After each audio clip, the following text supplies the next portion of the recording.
love the fact that we're asking the questions that a lot of establishment media won't ask. With a bit of a twist, we not only want to inform you, but we want to keep you entertained. It's worth the drive because you get in and the team's all ready and waiting, they're itching to go, and it's a proper little family. GB News is the people's channel. It's the audience that makes the programme sing. We're giving our viewers and our listeners a voice. I see the thousands of your letters, tweets, emails, you name it, coming in. Britain is broken.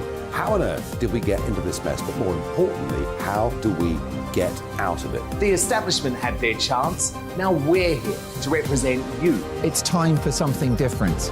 It's time for GB News. I'm very patriotic. I believe in Britain.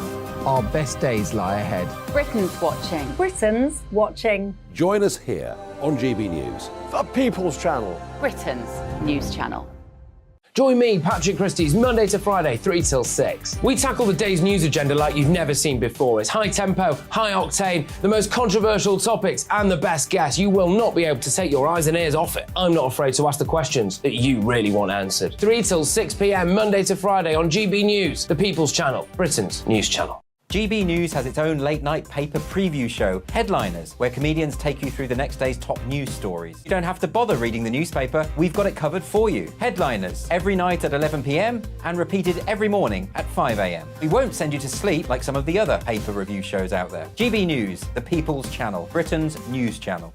Join me, Camilla Tominey, on Sunday mornings from 9:30, taking the politicians to task and breaking out of SW1 to see how their decisions are affecting you across the UK. Bursting the Westminster bubble every Sunday morning, only on GB News, the People's Channel.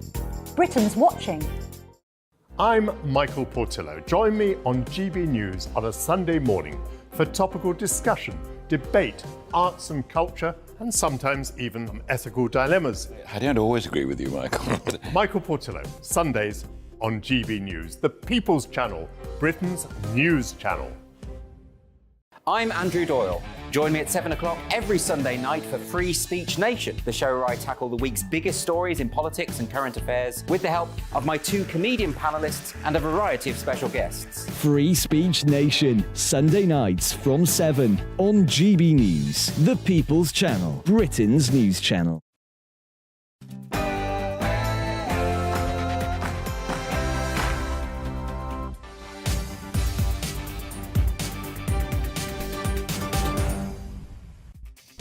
Very good afternoon, it's 12 noon, you're with GB News Live. I'm Mark Longhurst, and coming up for you this Friday afternoon. Striking doctors could meet the Health Secretary as soon as this afternoon, a day after unions for other NHS staff, including nurses and ambulance workers, reached a deal on pay. And education unions agreeing to new intensive talks on their pay and conditions. Could this be the beginning of the end of the wave of strikes? China's president is set to travel to Moscow next week to meet Vladimir Putin, marking his first visit to Russia since the invasion of Ukraine. Could we be facing a joint foe in a growing Cold War, or are they talking peace? And it's St Patrick's Day today, the big day too with the Gold Cup at Cheltenham. Can we share in a bit of the luck of the Irish? We may even have a tip or two for you later. And what are your views on all those big events? Don't forget to get in touch. gbviews@gbnews.uk. Before that, all the latest news headlines with Rory.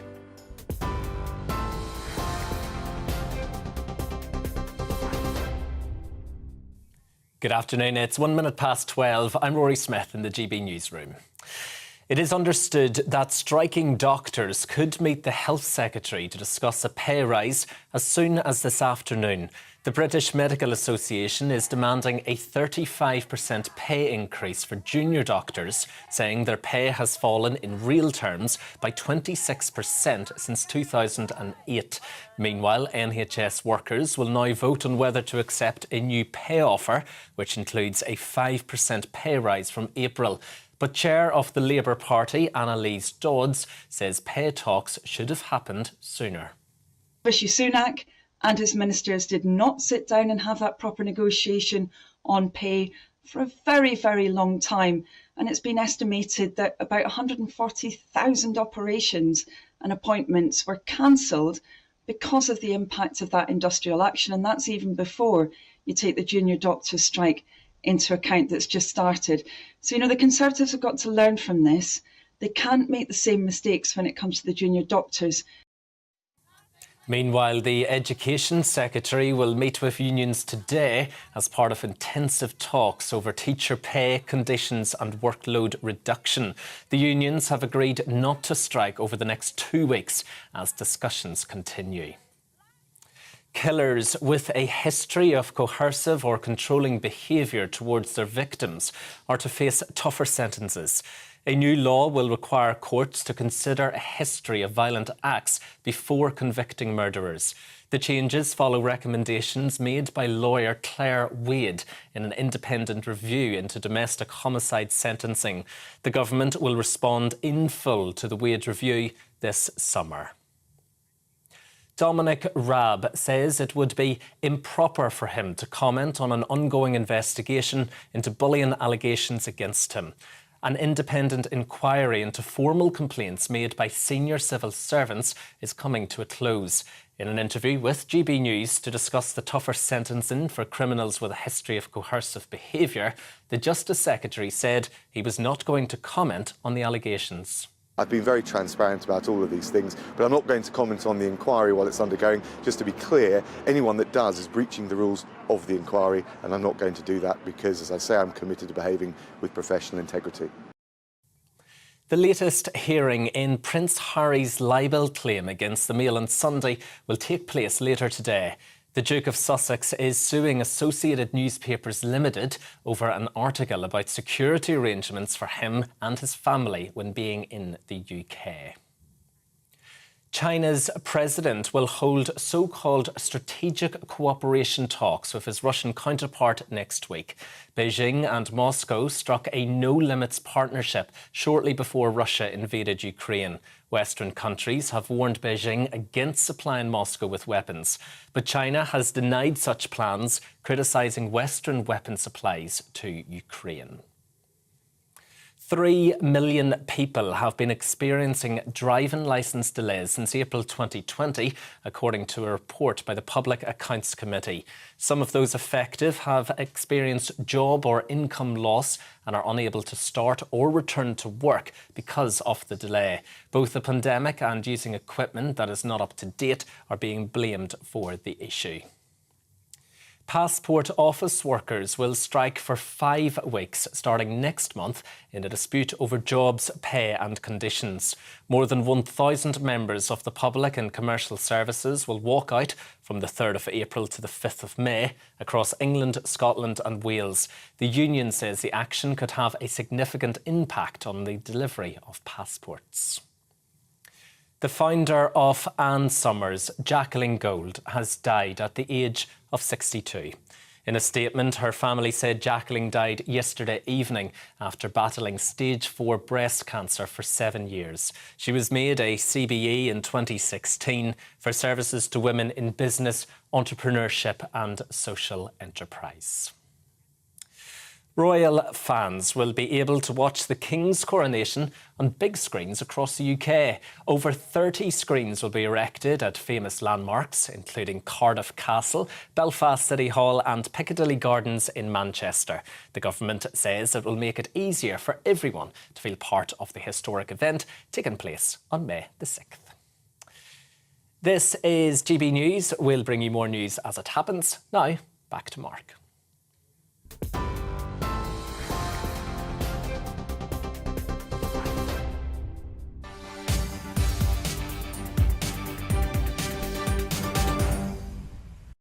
Rory, thank you very much indeed. So, could we be in for a feel-good Friday? Striking doctors could be meeting their health secretary as soon as this afternoon to discuss their pay and conditions. It's understood they've written to Steve Barclay accepting an invitation to hold those talks after what's been a pretty fractious dispute between the two. Well, that move comes after unions for other NHS staff and ministers reached a pay offer for frontline staff. Still has to be put to union members, but education unions also agreeing for intensive talks, as they've described them. So could we be seeing that beginning of the end of this period of industrial strife? Let's get more with our political reporter, Catherine Forster, who's outside the Department of Health and Social Care, because, Catherine, clearly the BMA is indicating the mood music is changing. It certainly is, Mark. Yes, the British Medical Association has asked to meet the Health Secretary as early as this afternoon to go into intensive talks aimed at resolving the junior doctors' dispute. Now, the junior doctors, of course, were on strike for the first time for some 72 hours earlier this week, which was hugely disruptive, leading to lots of operations being cancelled, and very bad news indeed for patients. So clearly it does seem now that there is a new willingness from the government to find money. It's not entirely sure where it's coming from exactly, but to meet these unions part of the way. For many months they said there was no possibility of money for the current year that we are now in, that they would only talk about pay awards going for the next financial year. That changed yesterday with the offer to all NHS workers, nurses, ambulance workers, porters, cleaners, etc., which most of the unions have recommended that their members accept. Now, we won't know the result of that for a few weeks, but certainly it is looking hopeful. Now, the Health Secretary has made it clear that that same offer is on the table for junior doctors, some of whom, of course, are not very junior at all. It goes right from people at the very beginning of their career as doctors, right through to people who've been working in hospitals as doctors for many, many years. They make up, in fact, some 45% of the medical workforce, so hugely important. And for anybody thinking, well, the junior doctor strikes have only just started, yes, they have, but in fact the BMA pointing out this morning that this dispute over pay with the government has been rumbling on now for some 150 days. They have been failing to reach an agreement. So obviously the junior doctors are asking for a 35% pay offer. The nurses were asking for 19. Neither of those would seem remotely likely, and clearly the nurses now potentially accepting 5 for next year with a one-off bump to the pay that we're already in this year. But it'll be interesting to see what happens here, and we'll obviously keep our eyes peeled if the Health Secretary should appear this afternoon. Yeah, and interesting point you touched on there. Clearly they are coming to agreements on figures nowhere near what the original demands were in terms of the RCN and perhaps BMA now this afternoon. Education unions also moving towards what they say intensive talks. So who's blinked first? Is it the unions or the government? Honestly, it's both have had to move, because in the end, both the unions and the government have to meet somewhere in the middle so that they can claim victory.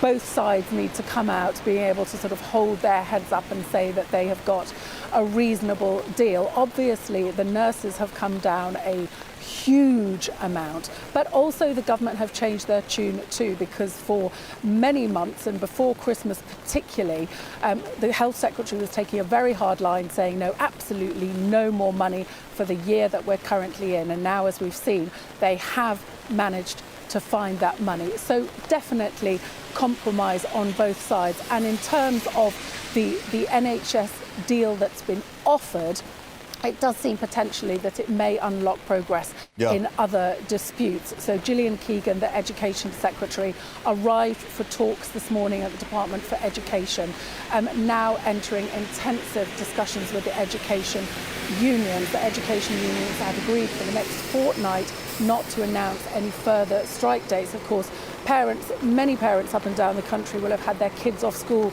yesterday and the day before for these strikes. Hugely disruptive, not just towards children's education, but also parents being allowed to go to work and the wider economy. Indeed so. For the moment, Catherine, thank you for that. But let's just actually update you on the joint statement issued by the Teachers' Union and the Department of Education together, saying that the talks they're holding expected to continue now over the weekend, focusing on teacher pay conditions and workload reduction, as they say. But as Catherine was indicating, no further strike from the National Education Union, at least, announced for 2 weeks while those talks continue. So we'll update you on that, as we will with the position on the BMA. But the chair of the Labour Party, Annalisa Dodds, has welcomed the step forward on nurses' pay, but warning the government must be quicker to prevent the doctors' strike going further. Rishi Sunak and his ministers did not sit down and have that proper negotiation on pay for a very, very long time. And it's been estimated that about 140,000 operations and appointments were cancelled because of the impact of that industrial action. And that's even before you take the junior doctors' strike into account that's just started. So, the Conservatives have got to learn from this.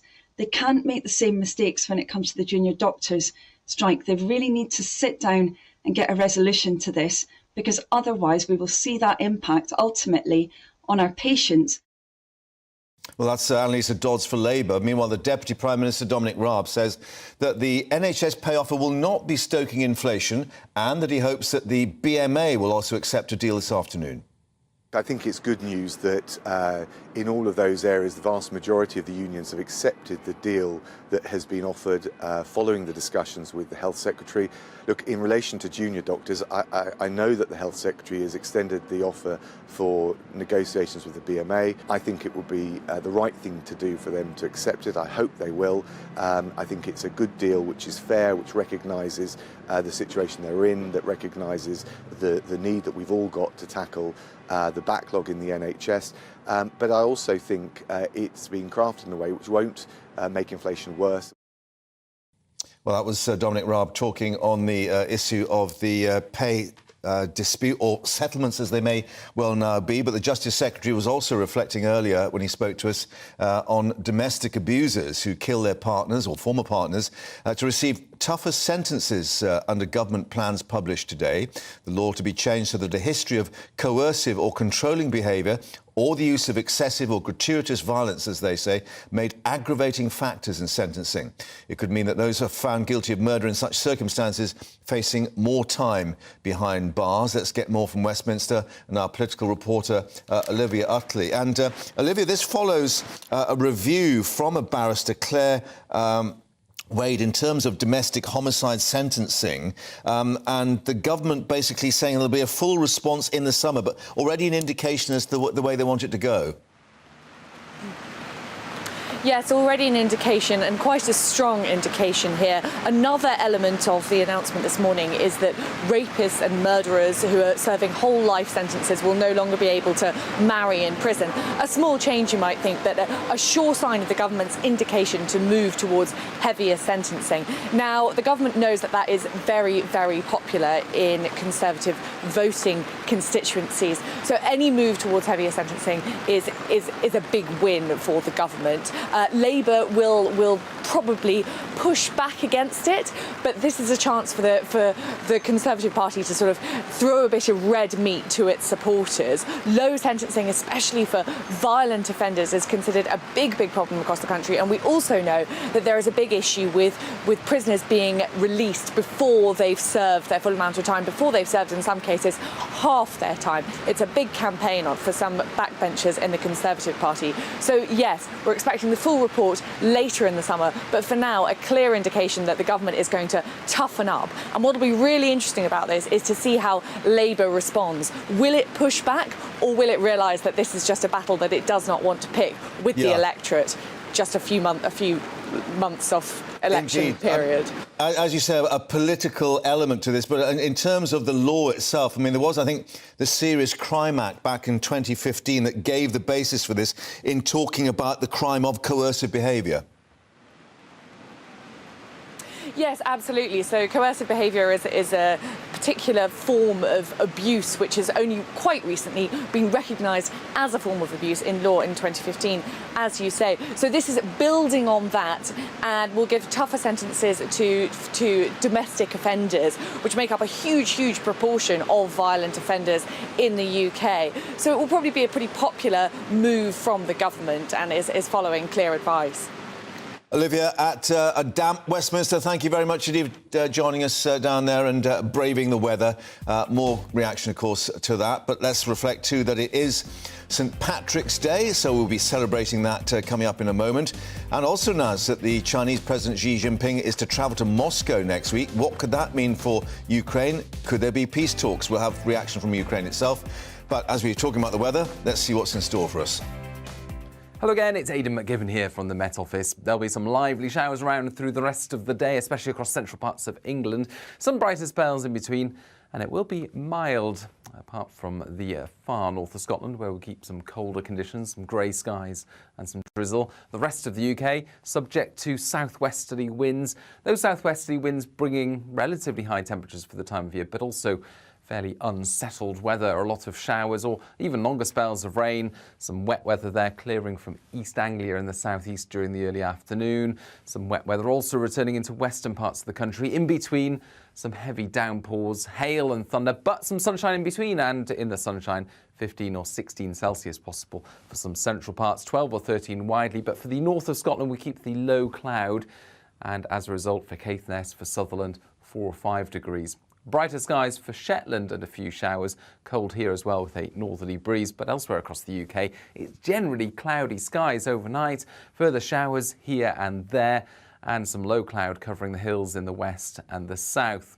But it's a mild night, 9 or 10 Celsius in places as we start the day on Saturday.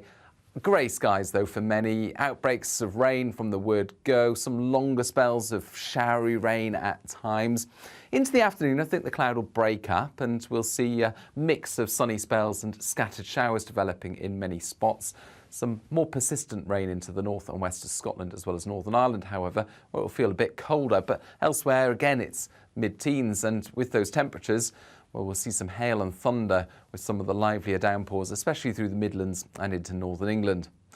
Into the evening on Saturday, some wetter and windier weather pushes through northern Scotland, perhaps even some sleet or snow for Shetland. Elsewhere, clearing skies and a brighter day to come on Sunday, at least until further rain arrives from the west later. I'm Mark White. As GB News Home and Security Editor, I cover those key issues that are so important to you. Our authorities, our communities doing all they can to combat violent crime. With the public services under unbearable strain, why are we still failing to control our borders? Defence, the first priority of any government, has been continually hollowed out. Can we trust our politicians to protect the armed forces? Join me, Mark White, on GB News. Join me, Patrick Christie's, Monday to Friday, 3 till 6. We tackle the day's news agenda like you've never seen before. It's high tempo, high octane, the most controversial topics and the best guests. You will not be able to take your eyes and ears off it. I'm not afraid to ask the questions that you really want answered. 3 till 6 p.m, Monday to Friday on GB News, the People's Channel, Britain's news channel.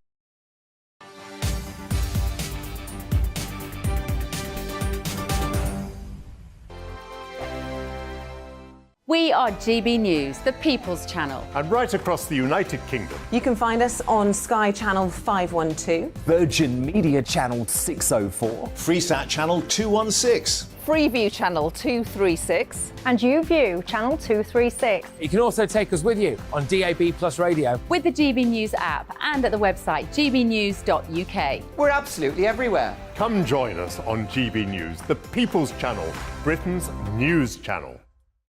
Monday to Thursday, 9 p.m. till 11 p.m. Join me, Dan Wootton. I'll bring you the sharpest takes and hottest debates. Do you not believe in prison? I don't believe in prison. I'm completely stunned. I guarantee you there'll be no spin, no bias, no censorship. I actually was personally quite offended by it.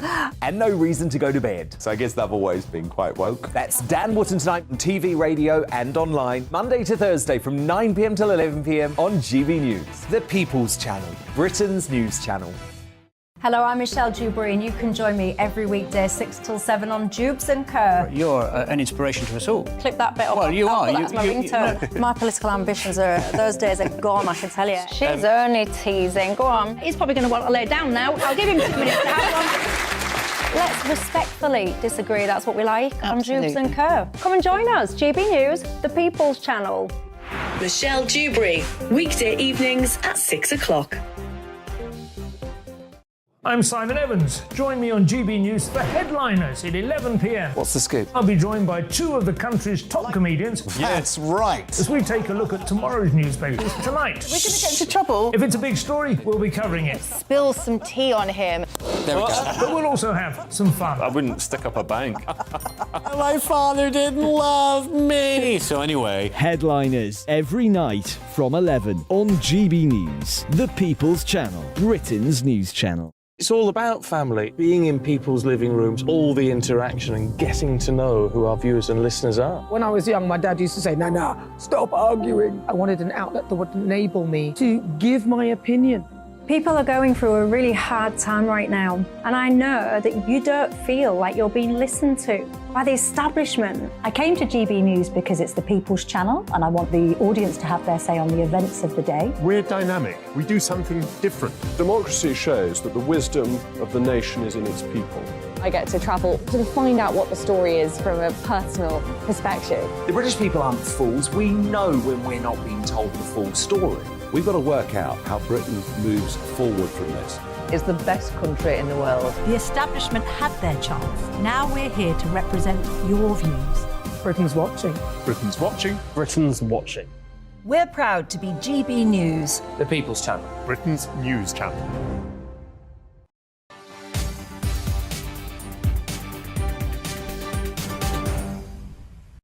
And welcome back to GB News Live. Let's update you with some breaking news we're getting from a police disciplinary panel concerning a police constable, Mary Ellen Betley-Smith, who's been found guilty of gross misconduct for using excessive force. Now, this is when she repeatedly battened the former Aston Villa football player, Dalen Atkinson, after he'd been tasered to the ground. That's just coming in from that panel. There was another police constable involved in that particular incident, but in terms of her involvement, found guilty of gross misconduct. We'll bring you more details as it comes through from that hearing.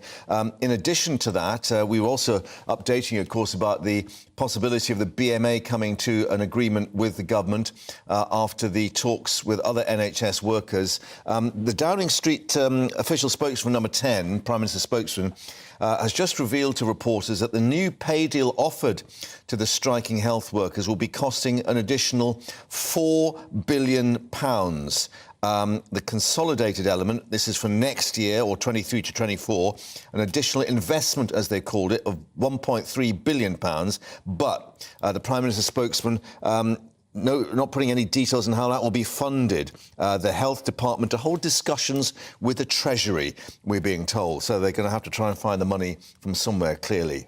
More details again as we get them. But let's reflect, today is St Patrick's Day. Millions celebrating the patron saint of Ireland with parades in towns and cities worldwide, and many bars and restaurants holding Irish-themed parties with a certain drink with a white top on it, of course. But one town doing more than most, Downpatrick in Northern Ireland. Our reporter Doogie Beattie is there. And Doogie, explain the significance of that particular area for this day. Well, of course, St Patrick is buried here along with St Bridges and St Columba. He was brought back here in the 12th century by John de Courcy. Of course, he came here as a young British man, captured at the age of 16, sold into slavery, escaped to France, and then came back and converted Ireland to Christianity. And he might have been here from the 12th century, but some of those taking part in the parade today were a little bit before that. But it is a total carnival atmosphere here in Downpatrick. And I am joined now with Marisa, who has a few interesting guests with us. Marisa, tell us a little bit, where did they come from? All the way from Universal Studios in America. We're a learning interactive experience for going out into schools, and we have a live show. So we're really looking forward to getting everyone out into seats and have a look at our show and all our dinosaurs. Well, I mean, these dinosaurs are something else. I mean, they quite literally are. If you had some of the white top with the black in you, and you were wandering home, you might think twice about wandering home. Tell us a little bit about how they're controlled and who's controlling them. So they're actually controlled by humans inside. Yeah, and they roar, and their eyes blink, mouths open and close. They're full of fun, and they love music, they love dancing, and interacting with people. I don't know about that. Oh, go on, please. We dare you. The dancing dinosaurs of Downpatrick. What could be better for live television? Well, go ahead, lads. Let's have a dance. Come on, dance. That's me. I'm done. I've had a lot of Guinness in me. I might. But from Downpatrick for now, we'll bring you more of the carnival later. Never mind the Windsor Protocol. That's what we want, is the dancing dinosaurs of Downpatrick. Excellent. Thank you very much. And thank you, friends, as well. We'll be back to do you later. Perhaps. We'll see if they get a bit hungry. And anyway, let's reflect that Wednesday's budget contained some big headline measures on childcare, corporation tax and pensions, of course, but also many more details in the Red Book emerging afterwards. Well, Tom Harwood's been looking at what was in it for the cultural sector and the creative industries, perhaps even dinosaurs. British theatres, museums and orchestras all suffered a big economic hit throughout the COVID pandemic and its associated lockdowns. In response, then Chancellor Rishi Sunak introduced temporary tax reliefs for the creative sector, which were all due to wind down this April, but no longer. Instead of winding down these temporary tax reliefs, the new Chancellor Jeremy Hunt has, in his budget this week, decided to extend them. And because our theatres, orchestras and museums do such a brilliant job at attracting tourists to London and the UK, I'll extend for another 2 years their current 45% and 50% reliefs. I caught up with Culture Minister Lord Parkinson to ask him about this cultural tax relief. We're delighted that the Chancellor has recognised the importance of theatres, orchestras, museums and galleries and our cultural sector to the economy. These are sectors that provide great jobs for people but also provide great joy and well-being. We also extended the existing tax reliefs for theatres, orchestras and museums and galleries to more generous rates to help those sectors recover from the economy. And of course, they've been doing that brilliantly, welcoming audiences back, putting on new productions, bringing joy back into our lives, creating employment for people in really rewarding ways. But there are still challenges with the rising price of energy, and so I'm delighted that the Chancellor has maintained those generous tax reliefs for another 2 years. The Actors Union Equity has been less welcoming of this announcement, saying it's really thin gruel compared to what's happened to the arts more generally under this government, that there have been really quite savaging cuts to arts funding. What do you say to that? Well, actually, I spoke to the General Secretary of Equity yesterday, and as I say to everyone, the money that the Arts Council is distributing in the new portfolio, which begins at the start of next month, is actually more than in the last. The Arts Council is providing funding to a record number of organisations, nearly 1,000 in more parts of the country than ever before. Separately, the government is providing funding through things like the Cultural Development Fund, as well as our Levelling Up Fund and our Towns Fund. I was in Margate on Friday, where I saw the impact that that's having on things like the Theatre Royal and the cultural economy there. So the government is standing by our arts and creative industries and helping them bring joy, creativity and employment to communities across the country. So whilst this was a tax-rising budget for many, for Britain's creative and cultural sector at least, they may well have escaped the worst of it. Tom Harwood, GB News. And no applause. Never mind. Let's update you that coming up we'll be reflecting on the Chinese president set to travel to Moscow for talks with Vladimir Putin. What could that mean for Ukraine?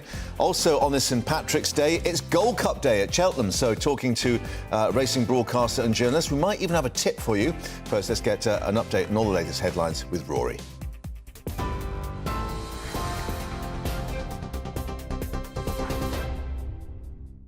Good afternoon. It's 12:30. I'm Rory Smith in the GB Newsroom.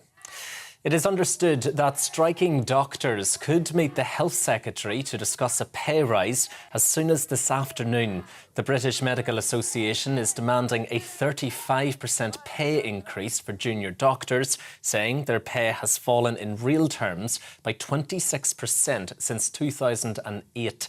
Meanwhile, NHS workers will now vote on whether to accept a new pay offer, which includes a 5% pay rise from April.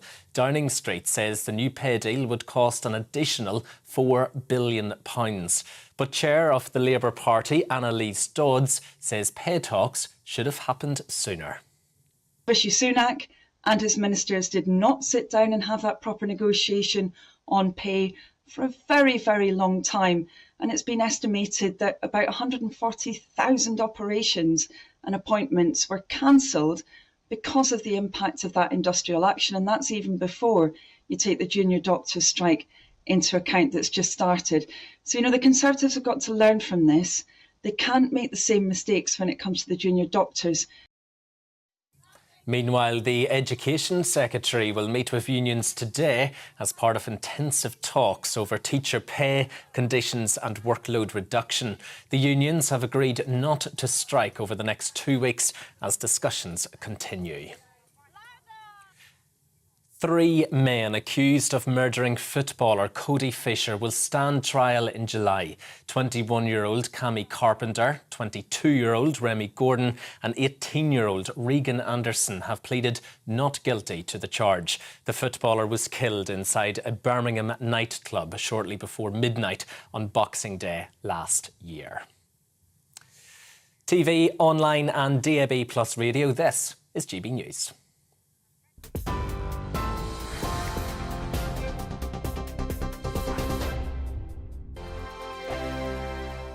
I joined GB News because I was sick and tired of not hearing my views being represented, not just mine, but so many people that I knew and spoke to. I just couldn't get my voice out there. I couldn't say anything. I couldn't do anything. Whatever the narrative was, I kind of had to follow it. GB News is there to provide a voice for those who have been ignored by the establishment media. We think different things. We've got a different style. GB News is here to be optimistic and positive about the future. It's real kind of dynamic and flowing, with the audience very much at the heart of it, like a big family. Here at GB News, we talk about the things that matter to you. Hearing the voices from right across our towns and cities, especially our towns. All sides of the argument represented with a heavy dose of opinion. We're on a mission here to make a difference. And the GB News family really is here for you, and whatever time of day you can watch or listen. Britain's watching. Britain's watching. We're proud to be GB News. The People's Channel. Britain's news channel. Westminster is going around in ever-decreasing circles, followed by the media. Britain is broken. How on earth did we get into this mess? But more importantly, how do we get out of it?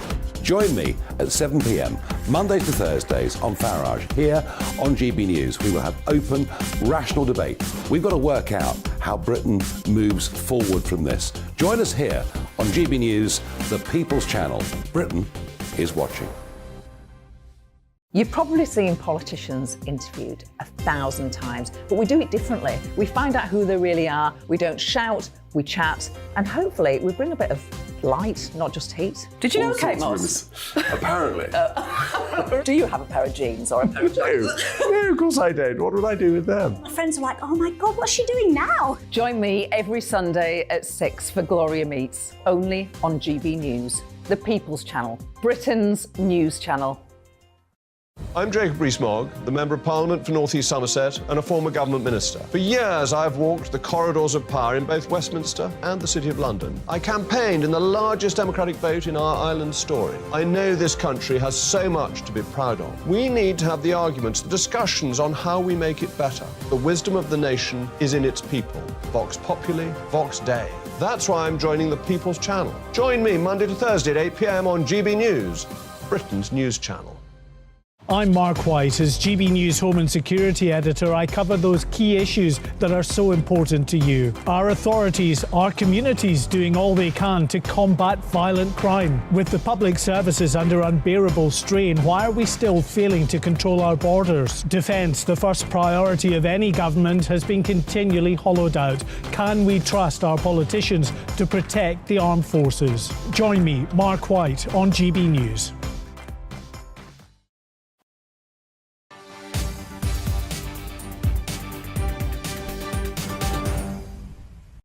And welcome back to GB News Live this Friday afternoon. Now, China's President Xi Jinping set to travel to Russia next week to hold talks with Vladimir Putin in Moscow. And it comes as Beijing is suggesting an end to the Ukraine war, but that's received a lukewarm welcome from the West particularly. Well, let's get the views now of Rana Mitter, Professor of History and Politics of Modern China at Oxford University. Thank you very much indeed for joining us. A little bit of a taster as to what China China's position is, where they're saying they're offering proposals to end the war in Ukraine and discuss a comprehensive partnership and strategic cooperation. What is their game, though? I think, Mark, what is going on is that China wants to be seen as a broker that can speak to both sides, but is making it very clear that its overall sympathies are with Moscow. In other words, any peace proposal that's put forward is likely essentially to demand, I think, territorial concessions by Ukraine. This causes Beijing a bit of difficulty because one of the issues in international politics that it argues is central to its view of the world is that national borders should not be violated. But in this case, I think the desire to be friendly to Moscow may overcome that.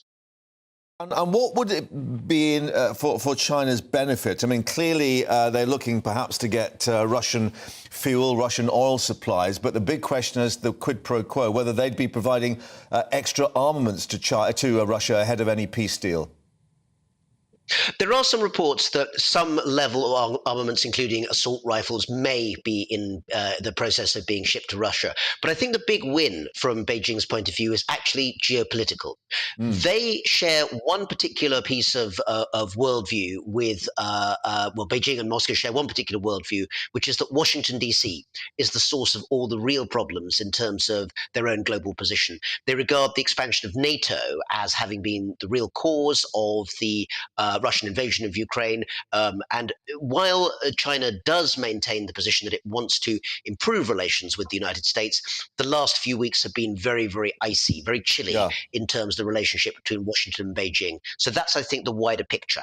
OK, and can we be blunt enough to put it that maybe they're choosing sides in what may be a new Cold War, particularly after what we heard in San Diego, that announcement of the submarine deal, the AUKUS deal, between the US, UK and Australia?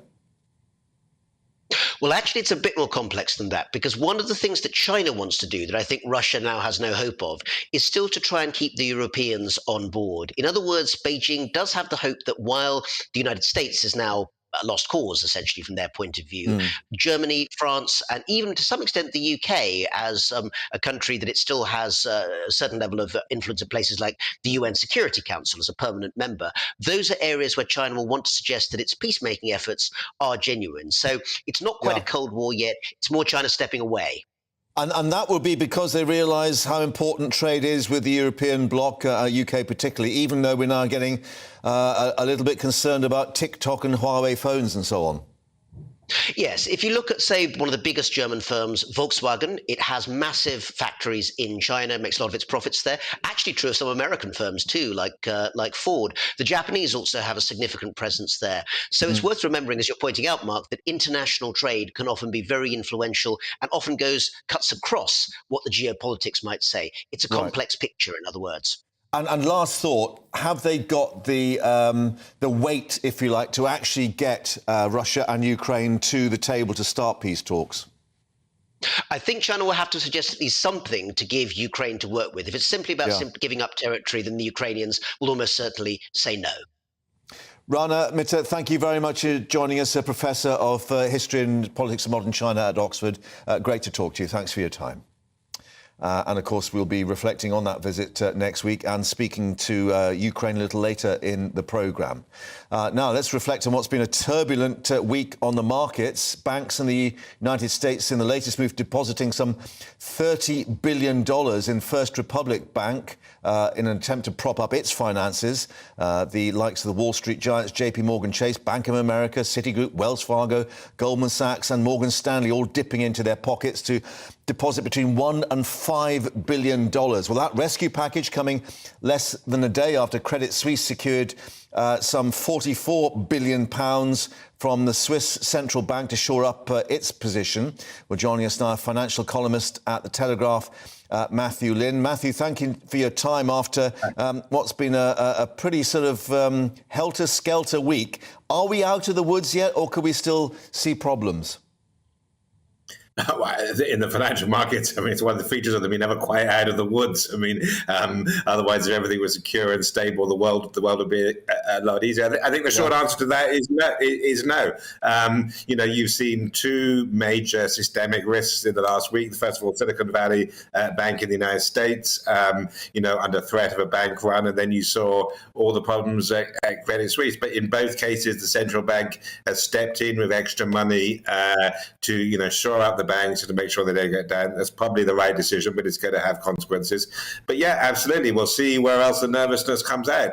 Could be somewhere else in Europe, could be somewhere in the UK. You never quite know the particulars. But I think the general point is that in an era, when interest rates are going up for the first time in 15 years, when banks are cutting back on the amount of money they're printing, you're going to see stresses. And you know that much. And we've seen them in two places.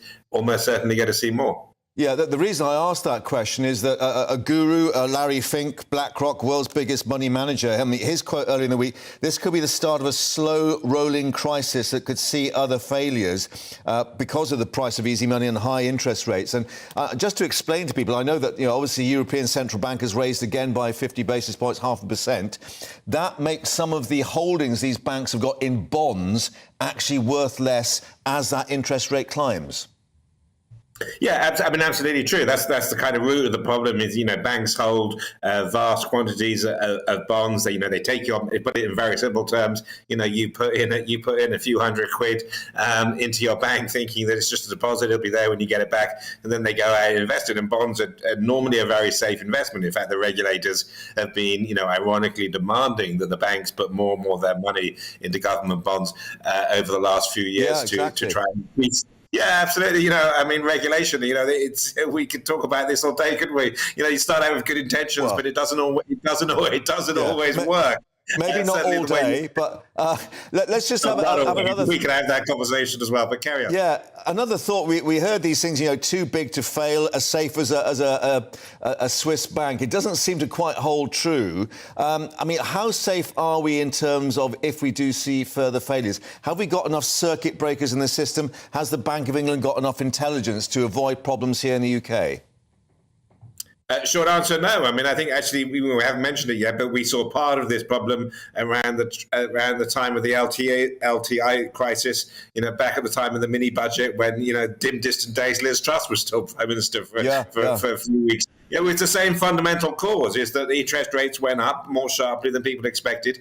And in that case, it was the pension funds that had too much invested. Again, the regulators had asked them to put too much money into government bonds, and the price fell because interest rates went up. Some of their losses, and the Bank of England stepped in. So, I think, we've learned two things this week, really, which is one, that, problems will emerge somewhere. I think, the central banks will still do what central banks do. They will, they spent 10 years saying there are no more bailouts. You're on your own. Don't take too much risk. As soon as there was a problem, they stepped in and said, "Oh, yikes! We better not let anyone lose any money. We'll print some more money." So they will still do that, but they will see problems down the road.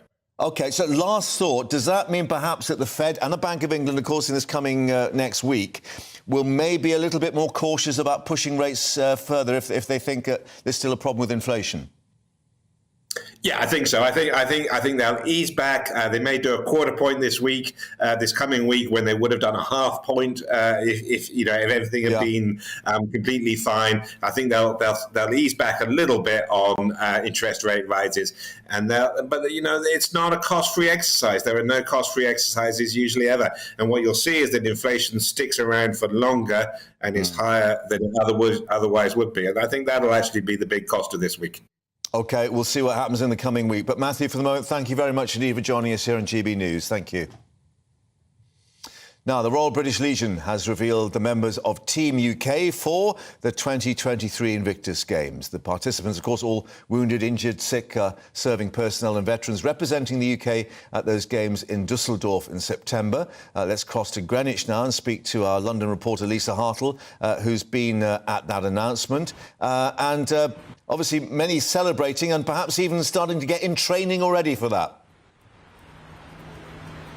Hello, Hello, yes, well, we're at the Old Royal Navy College in Greenwich, and this morning the Team UK were announced by the Royal British Legion. It's the first time they've actually looked after the Invictus Games and got the competitors all up to the levels they need to be to compete. And I'm joined by one of the vice captains, because there's two this year, Kelly. Hiya, Kelly. Hi. So how's today going? It's the first time you've all been able to talk about it. Yeah, I mean, we've spent a few days just kind of meeting everybody. The whole team was eventually revealed. We've seen our new kit. And then to come here has just been such an exciting morning. We've had the whole morning, obviously the media, and getting to see everything and reveal, you know, the team to the world, really. So it's been an exciting time. So tell us about your journey to get here, because you was a nurse with the RAF, is that right? Yes, I was a critical care nurse. I was part of the CCAS team for 17 years, but unfortunately in 2012 I was injured in an ambulance accident and sustained a brachial plexus injury to my left side. So that meant that I couldn't nurse and do the job essentially that I trained to do. So eventually I was going down the medical discharge route, but through facilities like the British Legion and Battleback, I went there and learned about adaptive sports, because I used to be a keen golfer. And then learned about Invictus and thought I would come along just to see what other sports I could do with my injury. Because it was very important for me to try and remain physically active. And then, yeah, I applied for The Hague in 2019. Was successful and excited about that, but then found out equally I was pregnant, so I was excited and had to give up my space. But then once I watched everyone in The Hague in 2022, I spent the whole week crying, just watching them, filled with pride of seeing everyone. So that inspired me to come along, and thankfully I've been selected again. And the games have grown massively, haven't they? So starting in 2014, I understand that now there's 21 countries around the world that are taking part. Can you just explain to people what it means to you guys to be taking part in the Invictus Games, why it's so important? It's important as part of our recovery. You know, for many of us, it's been a long time and we've not really known a direction that we can take ourselves. And so with the support of the Royal British Legion, the MOD, the Invictus community, we can kind of learn how to develop ourselves and be the best person that we can be. And the fact that there's so many nations that are competing, we can kind of get the message across about adaptive sports and how important, and that anyone who's wounded, injured or sick can actually do some type of sports. So. And what are you going to be doing in the Games? So I'm doing athletics, cycling and swimming. So I'm hopefully going to be average across the board. So. How difficult is that for you with your injury? I've learnt to adapt. So this time round I applied for cycling and I'm using a recumbent bike. Because for me, I have my little boy Jackson, he's 2.5 now and he's learning to ride a bike. I didn't want to be left out, so I came along and tried a recumbent, which is kind of a low-seated bike, and found that I could do it. So it's been amazing. And I was talking to some of the competitors earlier, and they were saying that it's being part of this, especially for the veterans, it's nice to have that kind of camaraderie again. Yeah, it's been amazing coming back and seeing the team and meeting everyone, because certainly for me, being medically discharged and now a veteran and living in Spain, I felt isolated, so it was nice to come back and be around other people that have got similar journeys to what I have, and just being able to encourage one another and spur each other on and be the best person that we can be, because this is kind of the platform for us to aspire to be the best people that we can be in the future, so, and hopefully inspire other people. So it's all back to training after this? It is, yeah. So I'm flying back to Spain tonight and back running in the morning. Oh, lovely. Thank you so much and good luck with everything. Thank you. Nice to speak to you. You too. So, yep, as you heard from Kelly there, today, day of celebration, they had a lovely brunch together. First time they've all been able to talk about this, because they've had to keep it under wraps until today. And, yep, back to training for the next few months, well, more than a few months, but leading up to September, when we'll see everyone competing in Dusseldorf. Indeed, and we just obviously heard just how important it is to everyone and how uplifting. But just a question, now that the British Legion, the Royal British Legion has obviously taken over the panoply, if you like, presumably Prince Harry will still be involved, will still be at the Games and has that very important role to play? Well, Prince Harry was the one who came up with this idea. Someone earlier was telling me that he visited the Warrior Games in the US and saw all the good it was doing for veterans and decided to start that himself here. And as you heard me say before, it's grown now to 21 countries around the world that are taking part. So every year, more and more countries are getting involved. So, yeah, it's all down to his idea, really. Lisa at Greenwich with all those participants. Thank you very much indeed for updating us there, and good luck, of course, for all those coming up in Dusseldorf. Now, we're talking about Prince Harry there. Let's speak about some other royal matters. Joining us in the studio, our royal reporter Cameron Walker, because it may be that Prince Harry's got a few other things on his mind, maybe even paying lawyers' bills. There's a whole raft of cases coming up, the start of which has been one today, which is a bit complex. Yes, exactly. Prince Harry has been known, actually, to have a good luck message for the Invictus Games English teams, but so far we have not seen that. Perhaps, as you say, Mark, because he is very much involved in this libel case. Now, well, he's involved in several different legal cases at the moment, but this one today is a preliminary hearing about the libel case against the Mail on Sunday, who wrote an article about Prince Harry's separate legal case against the Home Office over their decision not to allow him to pay for his own police protection when he's in the UK. Security issue, exactly. Back in July, the judge in this case ruled in Harry's favour, saying that the article in question was defamatory because the article basically alleged to any normal reader, according to the judge, that Harry was responsible for statements released by his PR team, and the statement and the briefing in question seems to spin the idea that Prince Harry had always been willing to pay for his own police protection when he's in the UK, whereas legal documents show, this is what the article said, that that's not the case at all. It was only after the legal proceedings had started against the Home Office that Prince Harry offered to pay for his own police protection. Right. So that's the sticking point. And just to explain to people, in terms of libel, you have a defence, or there are several defences, and obviously the newspaper is trying to actually put one of those forward, and that defence is actually being challenged before the full hearing. Is that the case? Yes, one of the defences of libel is honest opinion, and that is expressing an honestly held opinion. Expressing an honestly held opinion, and that is something which the lawyers for Associated Newspapers, who are the publishers of the Mail on Sunday, is fighting in court. The other argument in their defence that they are saying is that the article in question does not cause serious harm to Prince Harry. Now, from Prince Harry's perspective, his lawyers said in court that Prince Harry offered to pay for his police protection at the Sandringham Summit in January 2020 with members of his family and members of palace staff. Whereas Associated Newspapers lawyers said that Prince Harry never told the Home Office committee responsible for deciding how much protection he gets that he was offering to pay for his own police protection. So that seems to be the sticking point here. And Prince Harry's lawyers clearly think that there is a defamatory case against him. Obviously, it's a preliminary hearing today. They tried to settle it out of court, but they could not come to an arrangement. So this is why the case is continuing And just to explain to people, there is a separate action or separate actions then concerning alleged phone hacking with the newspapers. We don't know whether the Prince will be attending that particular hearing. He's obviously not here for this one, but this all bears in or asks the question, will he be coming to the UK for a certain event in May, bearing all this in mind? Well, exactly. I think there's two or three separate legal cases which he is involved with, along with a number of other high-profile people. So he's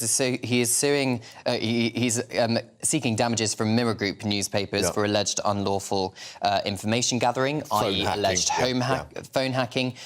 A very similar case against News Group newspapers, the publishers of The Sun and the now defunct News of the World. Again, alleged phone hacking. Going back some years. Early 2000s, late 90s, early 2000s. And another separate case against Associated Newspapers, again to do with alleged unlawful information gathering.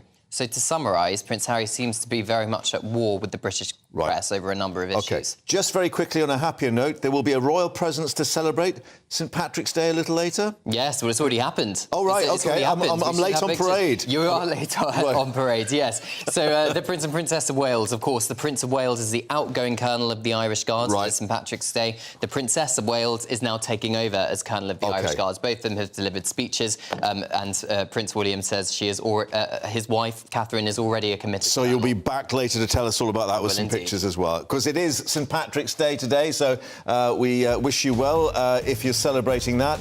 And we'll maybe have a few more dinosaurs from Downpatrick in the next hour. Can't wait for that. Let's see what the weather's up for. Hello again, it's Aidan McGivern here from the Met Office. There'll be some lively showers around through the rest of the day, especially across central parts of England.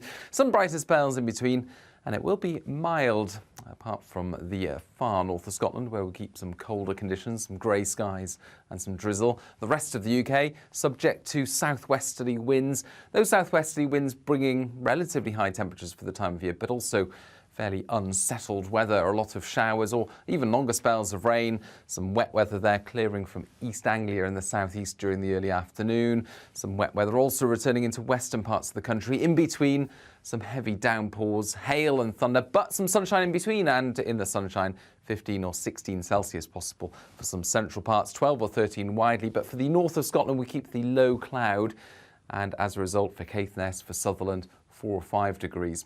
Brighter skies for Shetland and a few showers. Cold here as well with a northerly breeze, but elsewhere across the UK, it's generally cloudy skies overnight. Further showers here and there, and some low cloud covering the hills in the west and the south. But it's a mild night, 9 or 10 Celsius in places as we start the day on Saturday. Grey skies, though, for many. Outbreaks of rain from the word go. Some longer spells of showery rain at times. Into the afternoon, I think the cloud will break up and we'll see a mix of sunny spells and scattered showers developing in many spots. Some more persistent rain into the north and west of Scotland as well as Northern Ireland, however, where it will feel a bit colder. But elsewhere, again, it's mid-teens, and with those temperatures, well, we'll see some hail and thunder with some of the livelier downpours, especially through the Midlands and into northern England. Into the evening on Saturday, some wetter and windier weather pushes through northern Scotland, perhaps even some sleet or snow for Shetland. Elsewhere, clearing skies and a brighter day to come on Sunday, at least until further rain arrives from the west later.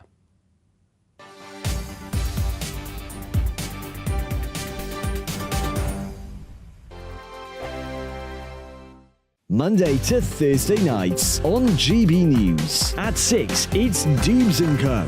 7 o'clock, Farage. At 8, join Jacob Rees-Mogg. And at 9, Dan Wootton Tonight, followed by Headliners. On TV, radio and online. This is GB News.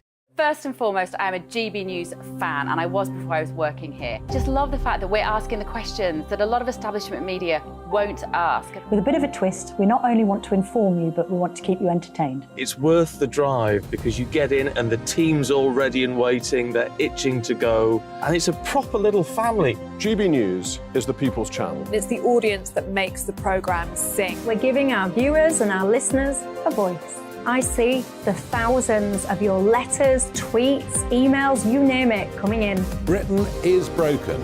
How on earth did we get into this mess? But more importantly, how do we get out of it? The establishment had their chance. Now we're here to represent you. It's time for something different. It's time for GB News. I'm very patriotic. I believe in Britain. Our best days lie ahead. Britain's watching. Britain's watching. Join us here on GB News. The People's Channel. Britain's news channel. Join me, Patrick Christie's, Monday to Friday, 3 till 6. We tackle the day's news agenda like you've never seen before. It's high tempo, high octane, the most controversial topics, and the best guests. You will not be able to take your eyes and ears off it. I'm not afraid to ask the questions that you really want answered. 3 till 6 p.m, Monday to Friday on GB News, the People's Channel, Britain's news channel. GB News has its own late-night paper preview show, Headliners, where comedians take you through the next day's top news stories. You don't have to bother reading the newspaper, we've got it covered for you. Headliners, every night at 11 p.m, and repeated every morning at 5 a.m. We won't send you to sleep like some of the other paper review shows out there. GB News, the People's Channel, Britain's news channel. Join me, Camilla Tominey, on Sunday mornings from 9:30, taking the politicians to task and breaking out of SW1 to see how their decisions are affecting you across the UK. Bursting the Westminster bubble every Sunday morning, only on GB News, the People's Channel. Britain's watching. I'm Michael Portillo. Join me on GB News on a Sunday morning for topical discussion, debate, arts and culture, and sometimes even ethical dilemmas. I don't always agree with you, Michael. Michael Portillo, Sundays on GB News, the People's Channel, Britain's news channel. I'm Andrew Doyle. Join me at 7 o'clock every Sunday night for Free Speech Nation, the show where I tackle the week's biggest stories in politics and current affairs with the help of my 2 comedian panellists and a variety of special guests. Free Speech Nation, Sunday nights from 7 on GB News, the People's Channel, Britain's news channel.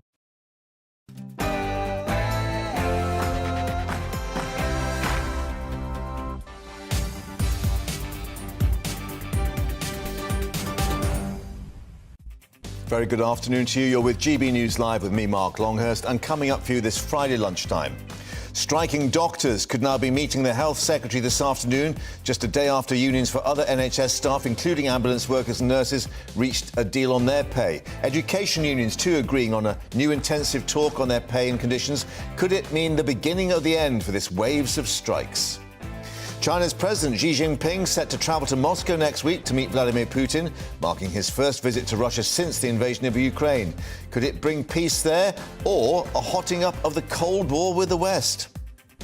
And we're reflecting on the sad news that the founder of Ann Summers, Jacqueline Gold, has died at the age of 62.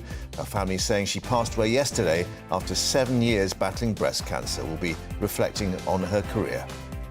And don't forget to get in touch with us on all the top stories of the day at GBViews at gbnews.uk, and we'll be reflecting those a little later. But first, reflecting on the news headlines with Rory.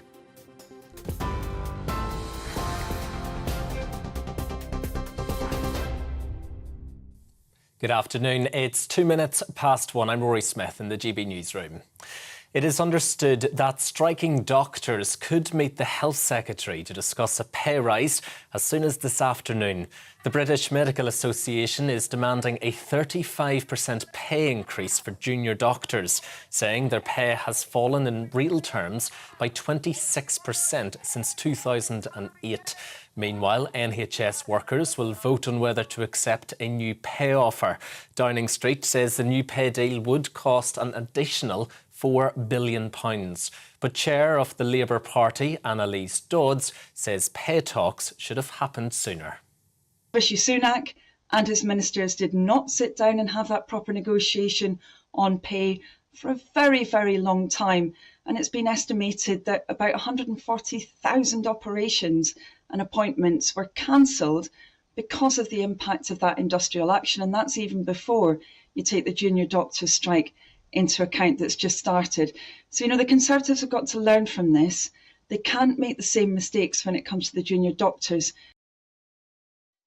Meanwhile, the Education Secretary is meeting with unions today for intensive talks over teacher pay, conditions and workload reduction.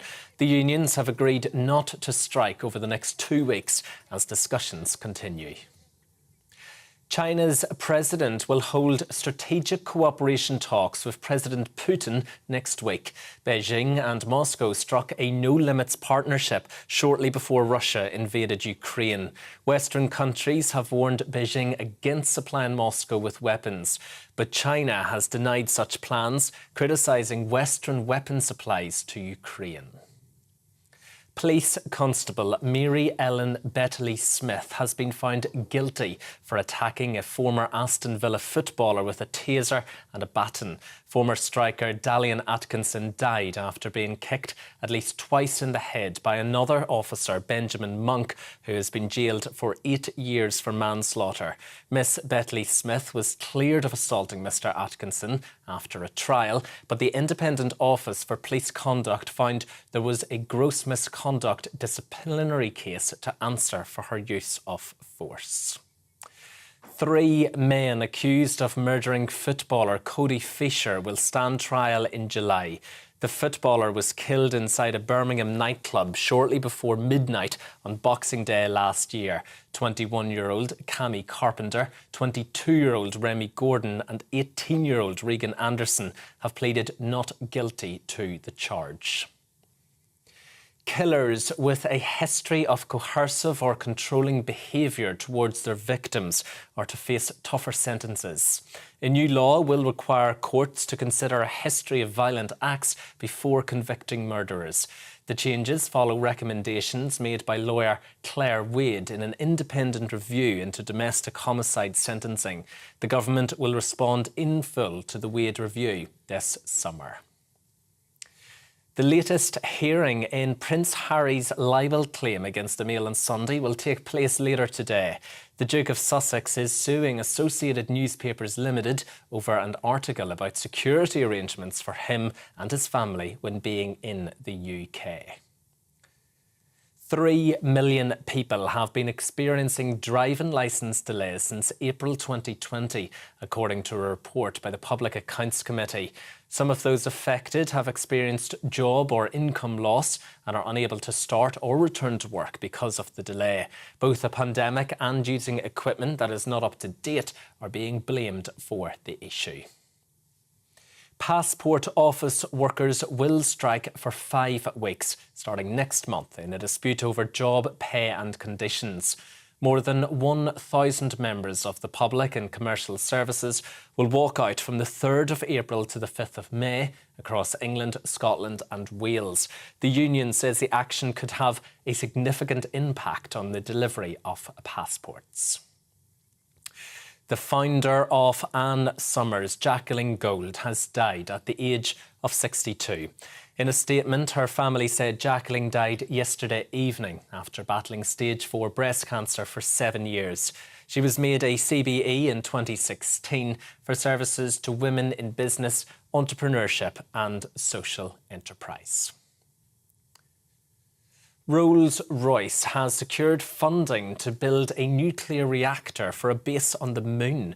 The UK Space Agency has given the company £2.9 million for their micro-reactor programme, which looks into how nuclear power could one day support a full-time moon base. It is hoped it will provide enough energy for communications, life support and experiments.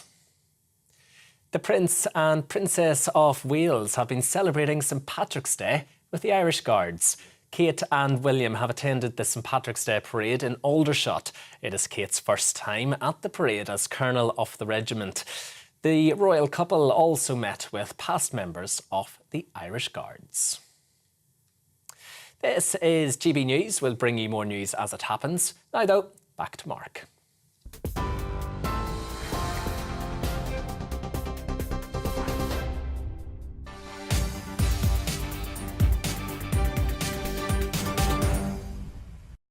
Rory, thank you very much indeed. Let's bring you some more breaking news we're getting from various court cases. First of all, a speedboat skipper who was going too fast before a crash that fatally injured his 15-year-old teenage passenger has just been given a suspended prison sentence. This is at Winchester Crown Court just coming in. Michael Lawrence, 55, was convicted of failing to maintain a proper lookout and a safe speed before the crash that killed Emily Lewis in Southampton Water in August 2020. After a trial, he'd been cleared of manslaughter, but the boat owner, Michael Howley, has also been given an 18-month suspended sentence. Howley previously found guilty by a majority verdict of failing to operate the vessel safely. So that's just coming in from Winchester. Meanwhile, at Portsmouth Crown Court, and this is a rather disturbing story. A Metropolitan Police officer who admitted possessing extreme pornographic image on his phone has been sentenced to 42 weeks in prison. The judge told PC Liam Boshen that the offence was too serious to avoid the jail term. The Crown Prosecution Service saying the image found on his phone, frankly, repulsive. The 25-year-old from Portsmouth appeared after pleading guilty last month to the offence between November 2019 and April 2021. He'd been a trainee Metropolitan officer for 3 months when he forwarded the image to a colleague on WhatsApp, the judge ruling that was grossly offensive and that the sentence of imprisonment unavoidable. the defence barrister arguing he should not be jailed because he had been suffering from mental or fragile mental health state. The court hearing he'd made a suicide attempt and then was diagnosed with anxiety and depression. So more on those court cases as we get them coming in this Friday. But let's return to our main news now with the striking doctors that could be meeting the Health Secretary this afternoon to try to solve their pay and condition dispute. It's understood the BMA had written directly to Steve Barclay to accept an invitation to hold those talks. It follows, of course, a pretty fractious dispute between those two sides. And it comes after unions for other NHS staff and ministers reached a new pay offer for frontline staff, although it still has to be put to union members. Meanwhile, education unions, we're being told, agreeing to new intensive talks. So could we be seeing the beginning of the end of this period of industrial strife? Let's get more with our political reporter, Catherine Forster, who's outside the Department of Health and Social Care. And Catherine, as we've been saying, a slight difference in mood music even to a week ago. Yes, there really is. With the news yesterday that health unions have reached agreement with the government on an offer to nurses, ambulance workers, cleaning staff, porters, there is renewed hope now that a breakthrough could be reached with the junior doctors and indeed with the education unions. The British Medical Association has made it clear that they are ready to have talks with Health Secretary Steve Barclay as early as this afternoon. Now, I talked to a spokesman for the Department of Health a little bit earlier. I have to say they were giving nothing away, but whether the talks will start this afternoon or whether they will start at the weekend or early next week, it seems that they are certainly imminent. Now, the doctors, of course, are asking for a 35% pay rise, way over what the nurses were asking for in 19%. And of course, the health unions currently look likely to settle for this new offer of 5% for the financial year beginning next month, and these one-off payments tiered between £1,600 and £3,700 for the financial year that we are currently in. Bit of news in the last hour about the cost of this for the government. The Prime Minister's spokesman said that this agreement would potentially cost the government an additional £4 billion. That's £2.7 billion for the one-off payments in the year that we're currently in, and then a further £1.3 billion for the consolidated 5% pay rise next year. Now, it is far from clear, however, where that money is going to come from. Prime Minister Rishi Sunak is saying it's a fair and reasonable deal, that they appreciate what the NHS does, and that it's also fair for taxpayers. The government is saying that no frontline services will be cut to pay for it, but there was no announcement in the budget just a couple of days ago, was there, from the Chancellor about additional money for pay awards for public sector workers. So it is a bit of a mystery. At the moment, the Treasury seem to be of the view that they won't be funding this, but I suspect that line may change in the future. But we're reflecting in terms of what we know about the deals being put to union members that were agreed yesterday. The RCN was talking about 19% originally, the BMA talking about 35%. These deals nowhere near that. So is it the case that the unions have scaled back their demands, or is it that the government basically have just decided to move with some figures? A bit of both, really, Mark. I mean, clearly the unions have scaled back their demands, and some time ago, Pat Cullen of the Royal College of Nurses said meet us somewhere in the middle. Now, 5% pay offer and the bump for the year we're currently in is a long way under the 19% that they originally hoped for. But certainly the government moved as well, because for a very long time, Steve Barclay, the Health Secretary, was taking a very hard line, insistent there was simply no money for this current financial year, and that any settlement was out of the question for the year that we're now in. now this offer has been made, that has changed. So both sides have moved, and both sides will be able to claim that this is an achievement, assuming, of course, that it does bring an end to the strikes, because, of course, the offer has to be put before members, so we won't know for some time yet. And with the junior doctors, so far, no deal has been reached. Catherine, thank you for updating us. Back to you, of course, as we learn more on those talks this afternoon. Now, domestic abusers who kill their partners or former partners to receive tougher sentences under government plans published today. The law to be changed so that a history of coercive or controlling behaviour against the victim or the use of excessive or gratuitous violence to be made aggravating factors in sentencing. It means those found guilty of murder in terms of violent and controlling situations facing more time behind bars. And the judges must consider longer jail terms for abuse and aggression. Well, let's get more from Westminster and our political reporter Olivia Utley, because Olivia, this follows, as we were saying, a review by a barrister, Claire Wade, and we're expecting a full response, we're told, from the government in the summer. But clearly, the government wanting to push this because they may be seeing there's political capital in it as well. Yes, so this is essentially the result of some tireless campaigning from two mothers whose daughters were lost to domestic violence, and they felt that the sentencing of the men who killed them was far too lenient. So what the situation is at the moment is that domestic partners face a minimum jail term of 25 years only if they bring the weapon into the home. So if a man kills his partner with a knife that was already in the house, the minimum sentencing is 15 years. Now, many have thought for quite a long time that that is far too lenient, and Claire Wade, the barrister, has been looking into this and having a look at sentencing in general. Ministers are now hoping to raise that 15-year term to 25 years. She was also looking at areas where there has been coercive control or domestic abuse for many years leading up to the murder, and her finding is that in those cases that should be taken into account and the sentence for murder should be longer. Now, this is only an interim report. This is an interim announcement of the government. Full announcement coming later in the summer. But it sounds as though the government is going to take all of her recommendations, or at least the vast majority of her recommendations, on board.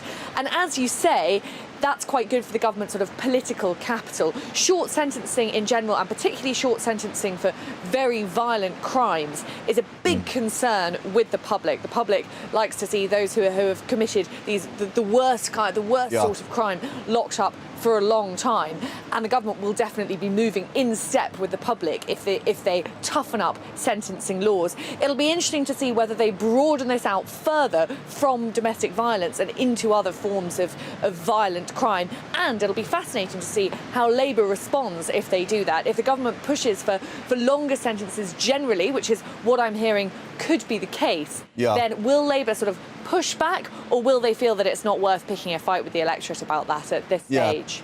Because, I mean, we know there's a campaign to push the government further with what they say a 25-year sentencing starting point, i.e. that, that's the minimum.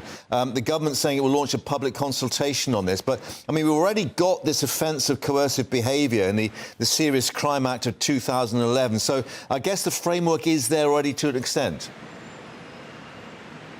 Yeah, the framework is certainly there to an extent, and the coercive control, there's been lots of coercive control legislation coming in over the last sort of 5 or 6 years. Quite recently we had that bill that meant that women who killed their partners after lashing out, is the phrase they used, after years of domestic violence, wouldn't be always tried for murder. That could be downgraded to a manslaughter charge. So we're seeing lots and lots of movement on this front, and this is just another sign from the government that it's taking domestic violence very seriously indeed.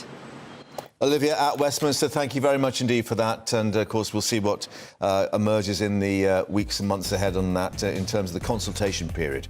Well, it's been a helter-skelter week on the financial markets. Are we actually at the end of the ride, or do we go back up to the top again? We'll be discussing that in a moment. And the Chinese president's visit to Moscow. What could that mean for Ukraine? Take a break first.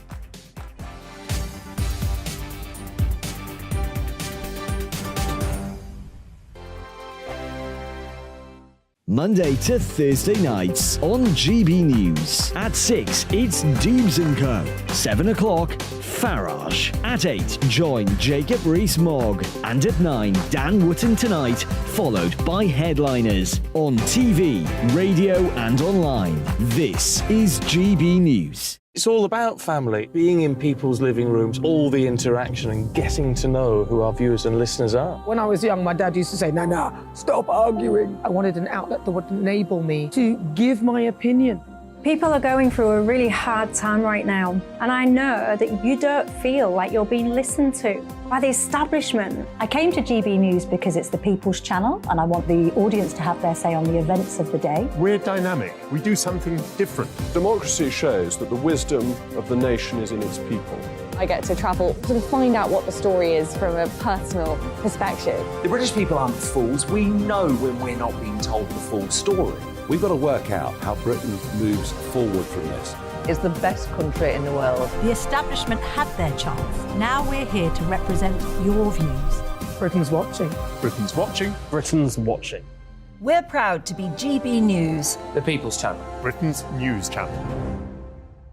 Join me, Patrick Christie's, Monday to Friday, 3 till 6. We tackle the day's news agenda like you've never seen before. It's high tempo, high octane, the most controversial topics, and the best guests. You will not be able to take your eyes and ears off it. I'm not afraid to ask the questions that you really want answered. 3 till 6 p.m, Monday to Friday on GB News, the People's Channel, Britain's news channel. I'm Andrew Doyle. Join me at 7 o'clock every Sunday night for Free Speech Nation, the show where I tackle the week's biggest stories in politics and current affairs with the help of my 2 comedian panellists and a variety of special guests. Free Speech Nation, Sunday nights from 7 on GB News, the People's Channel, Britain's news channel.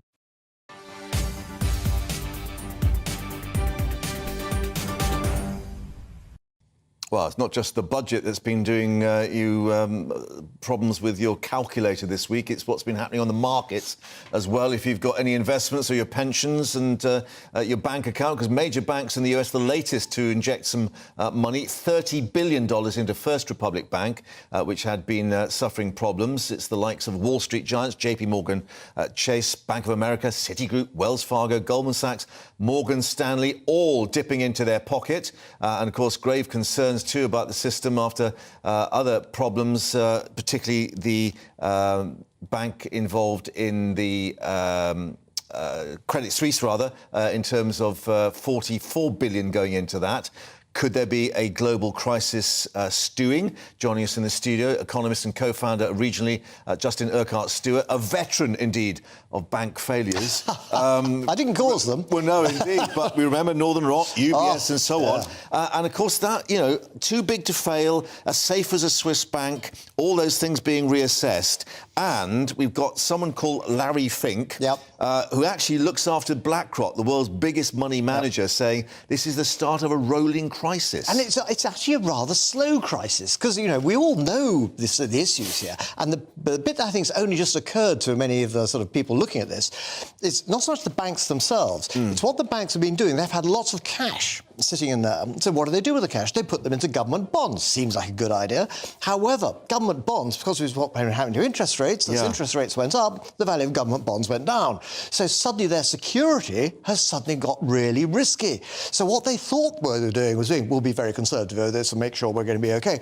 Has done diametrically the opposite. And they didn't do anything about it. And the regulator didn't raise a flag and said, what do you think you're doing? Yeah, because obviously, the other aspect, and we've seen this with pensions, so-called lifestyling, where people have their pension funds switched into these bonds. And just to explain to people, as the interest rates climb, those bonds become, less of a good deal. The value goes down. The value goes down. And these are directly linked, which is why you always have boring old idiots like me in investing saying... And we should listen to you. Yeah, quite so. Have a balance of all these things, because you never know which one's going to be in good news or bad news.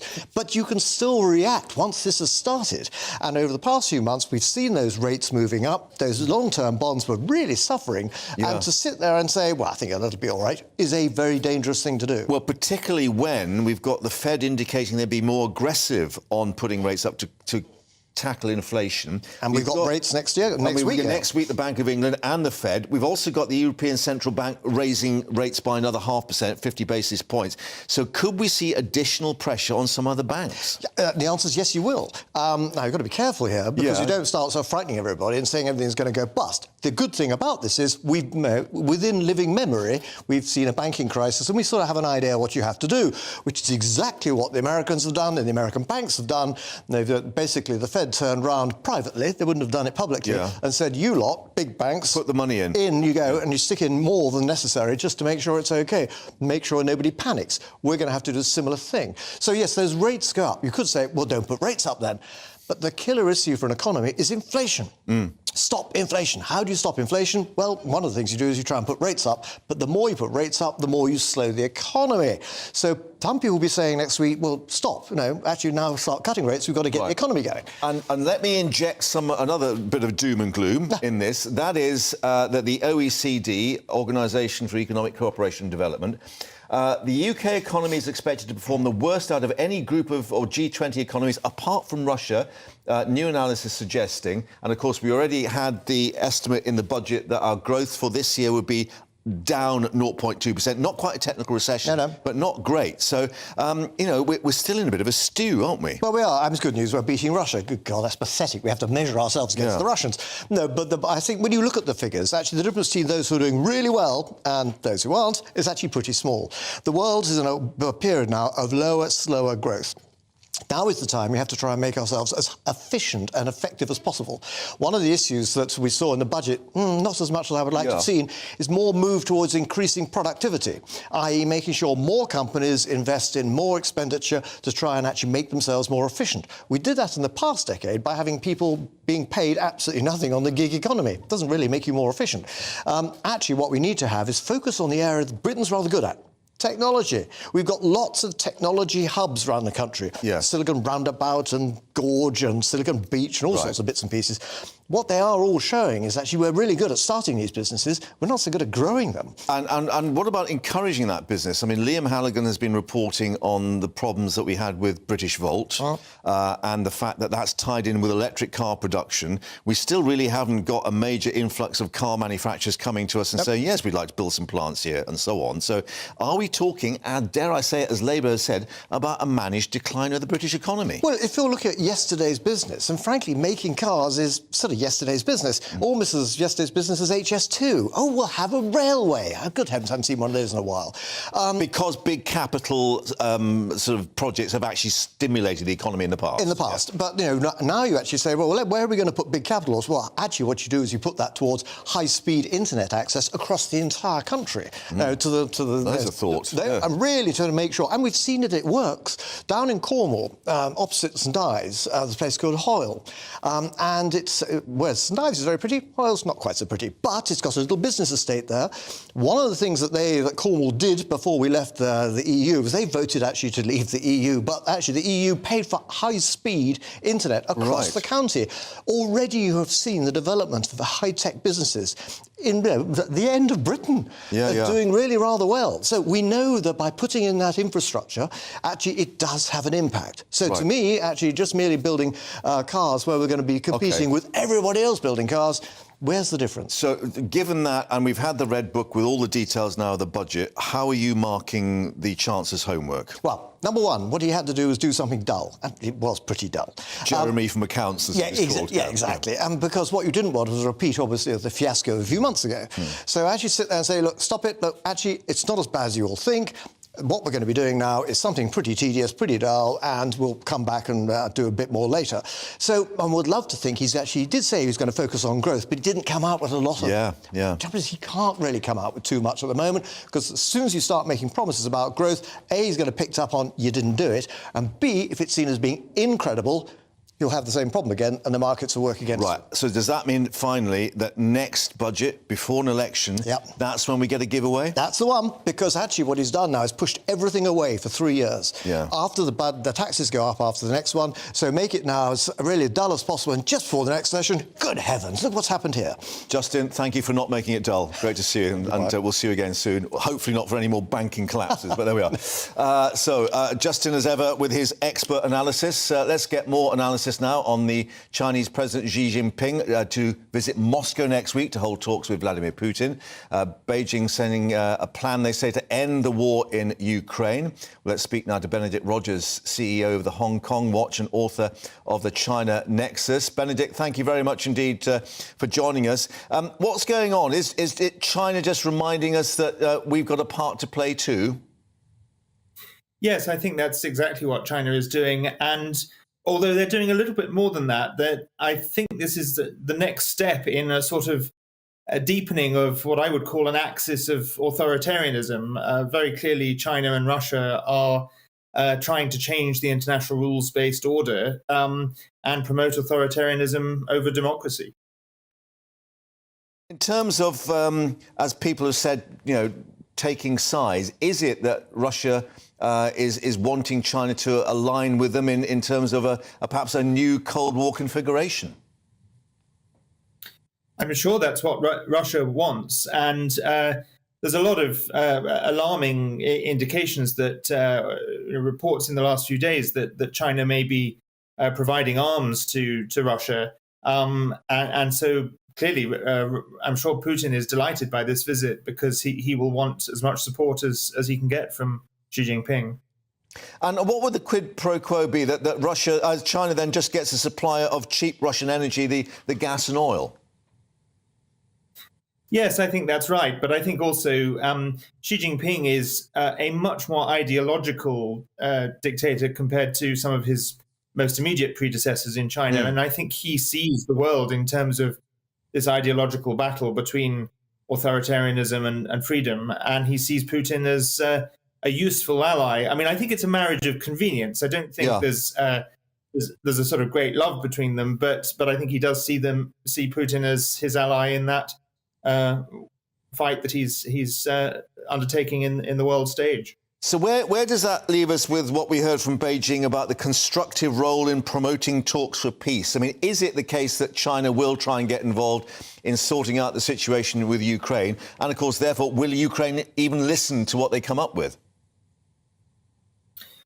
It does seem that China is sort of trying to play it both ways. And I think that what it can get out of it is either a strong ally in this ideological battle that I just described, but an enhanced role on the international stage as a sort of peacemaker and a diplomatic, major diplomatic player. And of course, we've just seen Xi Jinping's role in Saudi Arabia and with the deal that he struck between Saudi Arabia and Iran.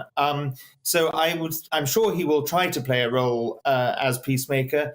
And Zelensky, of course, has said that he wants to meet Xi Jinping. Yeah. And I think he's right to put that offer out there because that will be a test of what Xi's real intentions are. And the fact that Washington has indicated maybe they'd like some kind of phone call between Zelensky and Beijing as well. Yes, absolutely. I mean, of course, it depends what Xi Jinping offers Zelensky and what pressure he might put on Zelensky. But I think I think it's important for Zelensky to be seen to be willing to talk. Benedict, thank you very much indeed. And of course, we'll see what emerges from that meeting and what the story is behind the headlines next week in Moscow. Thank you very much indeed. You're watching GB News Live. Coming up, we'll have the latest on St Patrick's Day for a celebration with Cheltenham, of course, and the latest on a Royal Watch. Plenty of action there. And, of course, the UK's best tourist attractions. What could they be? We'll be telling you all the details. First, a news update with Rory.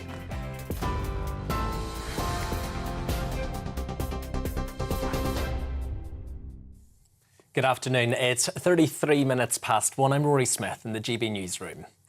It is understood that striking doctors could meet the Health Secretary to discuss a pay rise as soon as this afternoon. The British Medical Association is demanding a 35% pay increase for junior doctors, saying their pay has fallen in real terms by 26% since 2008.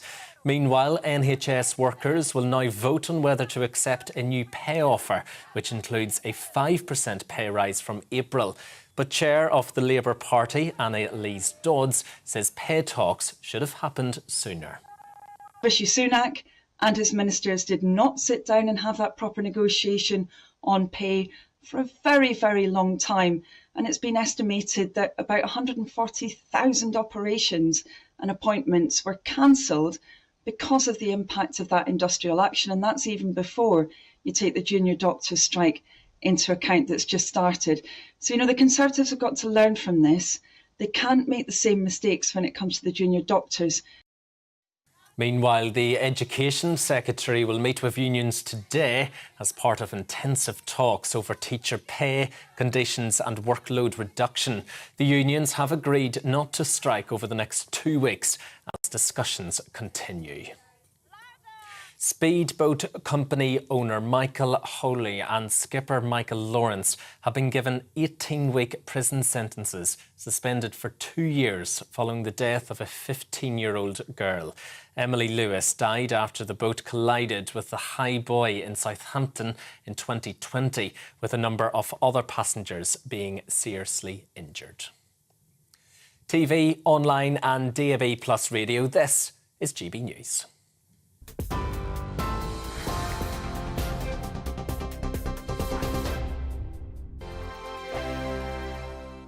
Monday to Thursday nights on GB News. At 6, it's Dubes & Co. 7 o'clock, Farage. At 8, join Jacob Rees-Mogg. And at 9, Dan Wootton Tonight, followed by headliners. On TV, radio and online. This is GB News. It's all about family, being in people's living rooms, all the interaction and getting to know who our viewers and listeners are. When I was young, my dad used to say, no, stop arguing. I wanted an outlet that would enable me to give my opinion. People are going through a really hard time right now, and I know that you don't feel like you're being listened to by the establishment. I came to GB News because it's the people's channel, and I want the audience to have their say on the events of the day. We're dynamic. We do something different. Democracy shows that the wisdom of the nation is in its people. I get to travel to find out what the story is from a personal perspective. The British people aren't fools. We know when we're not being told the full story. We've got to work out how Britain moves forward from this. It's the best country in the world. The establishment had their chance. Now we're here to represent your views. Britain's watching. Britain's watching. Britain's watching. We're proud to be GB News, The People's Channel. Britain's news channel. Join me, Patrick Christie's, Monday to Friday, 3 till 6. We tackle the day's news agenda like you've never seen before. It's high tempo, high octane, the most controversial topics, and the best guests. You will not be able to take your eyes and ears off it. I'm not afraid to ask the questions that you really want answered. 3 till 6 p.m, Monday to Friday on GB News, the People's Channel, Britain's news channel. I'm Andrew Doyle. Join me at 7 o'clock every Sunday night for Free Speech Nation, the show where I tackle the week's biggest stories in politics and current affairs with the help of my 2 comedian panellists and a variety of special guests. Free Speech Nation, Sunday nights from 7 on GB News, the People's Channel, Britain's news channel.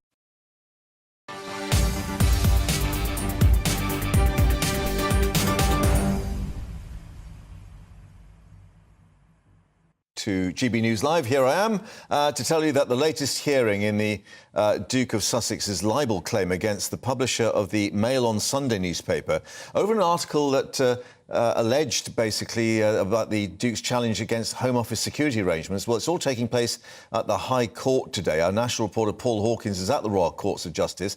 Paul, it's quite technical stuff, but it's the start of a marker, if you like, of what will be a series of legal cases involving newspapers and the Duke of Sussex.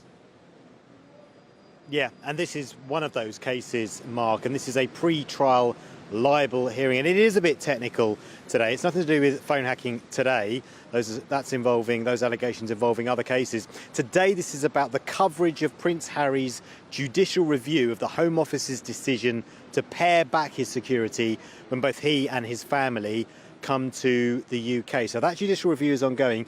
The libel case here involves a Daily Mail article printed both on its website and in the newspaper last February. That is a contended article. Just to give you, really the headline kind of explains the article itself. So I'll just read that to you.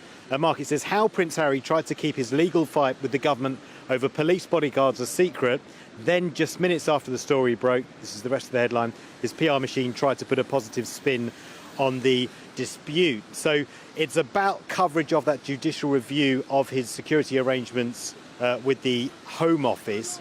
Now, a judge ruled last year in the first pre-trial hearing that the article was defamatory and gave readers the impression that Prince Harry was intentionally trying to mislead and confuse. However, the judge rejected the claim that the article accused Prince Harry of lying. Now, today, essentially, what we've heard from is the lawyer for Prince Harry arguing that, essentially asking the judge to either issue a summary finding, which would essentially find in Prince Harry's favour, meaning no need for a trial, or strike down the defence from Associated Newspapers, who are the company that own the Daily Mail. Now, in terms of the defence, we've yet to hear from that today, but there's only two defences that they're offering, and that is it was an honestly held opinion about the judicial review, their coverage of the judicial review, and also that it did no damage to Prince Harry. But we've heard from the lawyer for Prince Harry this morning, who said that the question before the judge, Mr. Justice Nicklin, was whether the factual allegations relied upon by Associated Newspapers, by the Daily Mail, were capable of supporting that opinion. In other words, was the Daily Mail telling the truth? And as you say, this is one of a number of cases. There's another case that Prince Harry has brought against Associated Newspaper regarding allegations surrounding the illegal obtaining of private information about him via phone hacking. That's the same kind of case that he's also brought against the Daily Mirror Group, who own the Daily Mirror, and also against News Group newspapers, who own The Sun and used to own the News of the World. So Prince Harry, the press and lawyers very busy over the next sort of 3, 4, 5 months here at the Royal Courts of Justice. Yes, one wonders what the legal bill will be at the end of it. Of course, what would be quite extensive hearings. But just to reiterate, at the moment, we don't expect Prince Harry to actually attend in court for these preliminary hearings, at least. No, not for this hearing. This is just one-day hearing today. It could be wrapped up today. The judge could issue that summary finding, or he could strike down the defence from Associated Newspapers, in which case Prince Harry wins without this one having gone to trial. So there could be a resolution today, or he may simply say, I'm going to go away and think about it and I'll let you know in due course.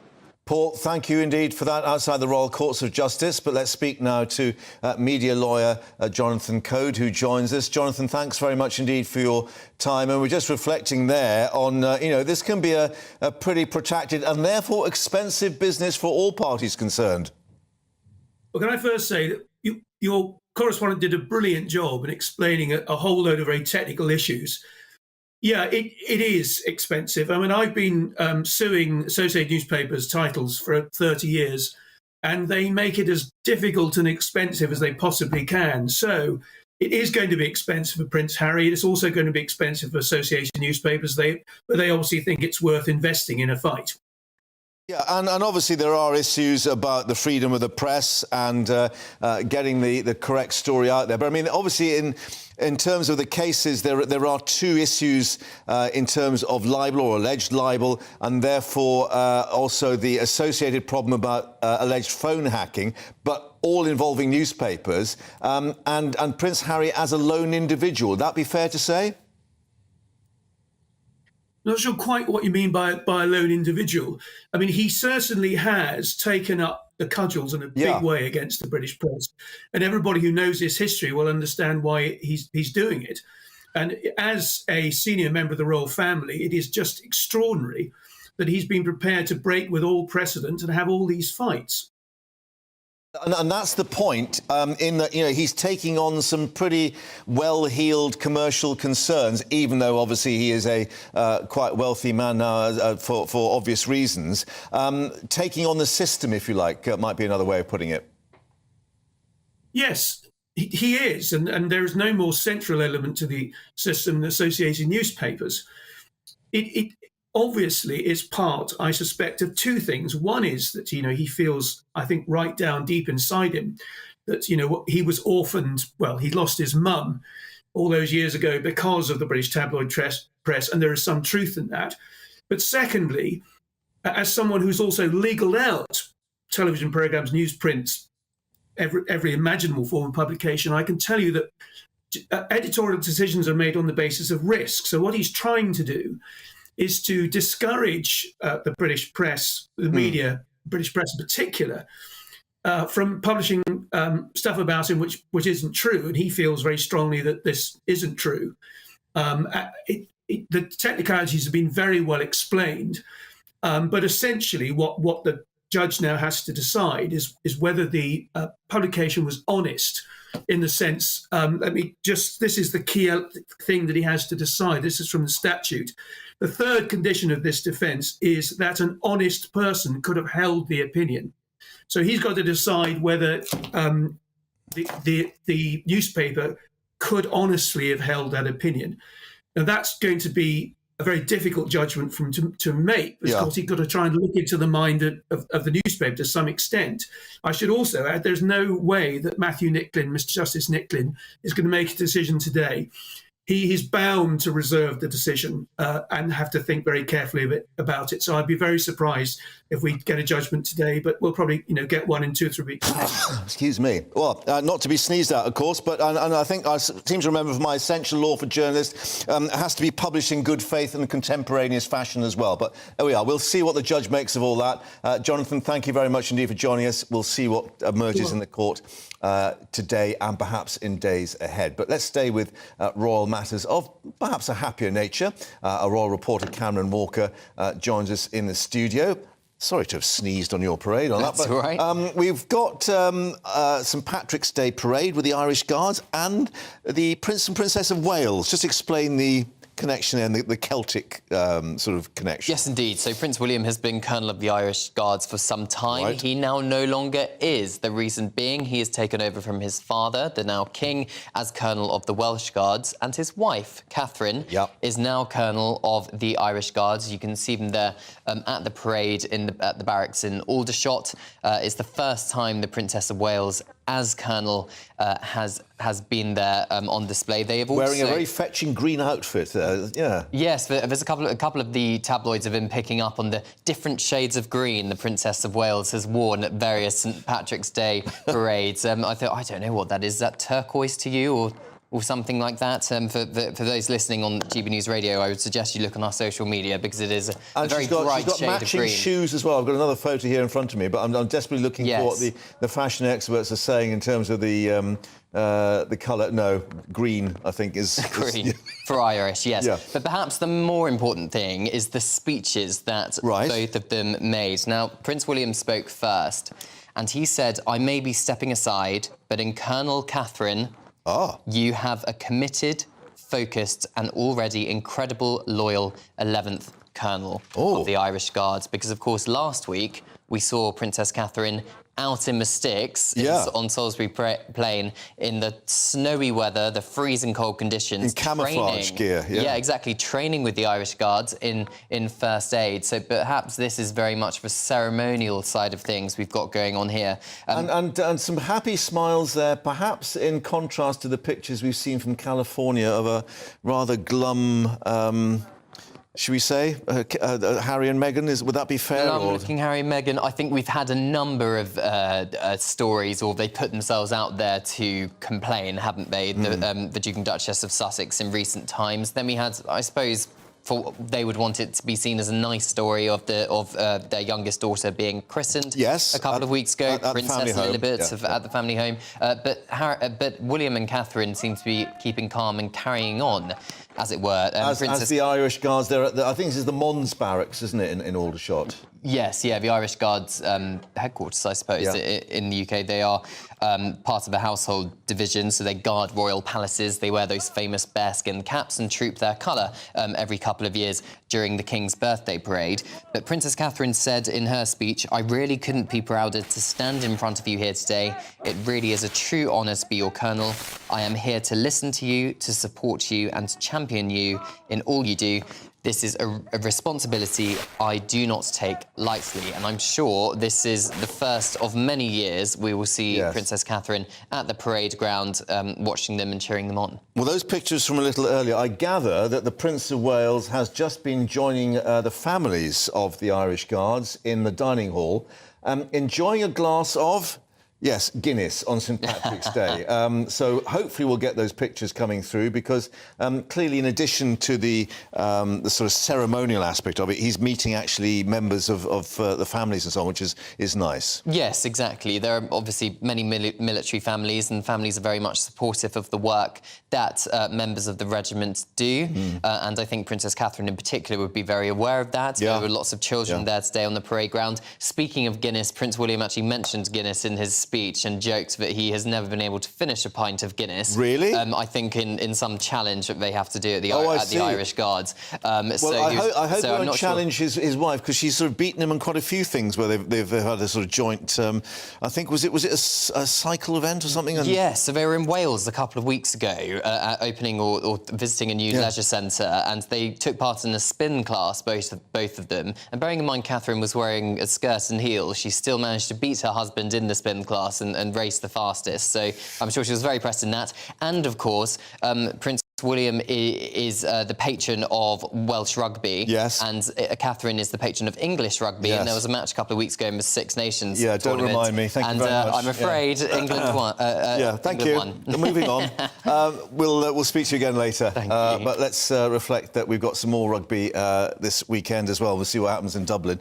Anyway, research shows that tourist attractions with admission charges struggling, you might perhaps be surprised to learn this, to grow their visitor numbers at the same rate as those with free entry. All the cost living crisis, of course, will visits to major free attractions rising 92% from 34.6 million in 2021 to 66.2 million last year. That's according to data from the trade body, the Association of Leading Visitor Attractions. Well, talking of a visitor attraction, we've got Jeff Moody. And Bath as well. The Bath, the city, not you in the Bath, of course. That would be an attraction, wouldn't it? And they're obviously pointing out in terms of Bath itself how popular it is for Chinese tourists, we gather. Well, I will give you some figures, Mark, and you can judge for yourself. So Bath is now the 27th top tourist attraction in Britain, which begs the question, why am I here? There are 26 more popular attractions I could have been presenting this report from, but the reason I'm here is because last year Bath was 51st. So it's a hugely significant leap in visitor numbers here, and that is down to the Chinese. 40% of visitors to Bath come from overseas.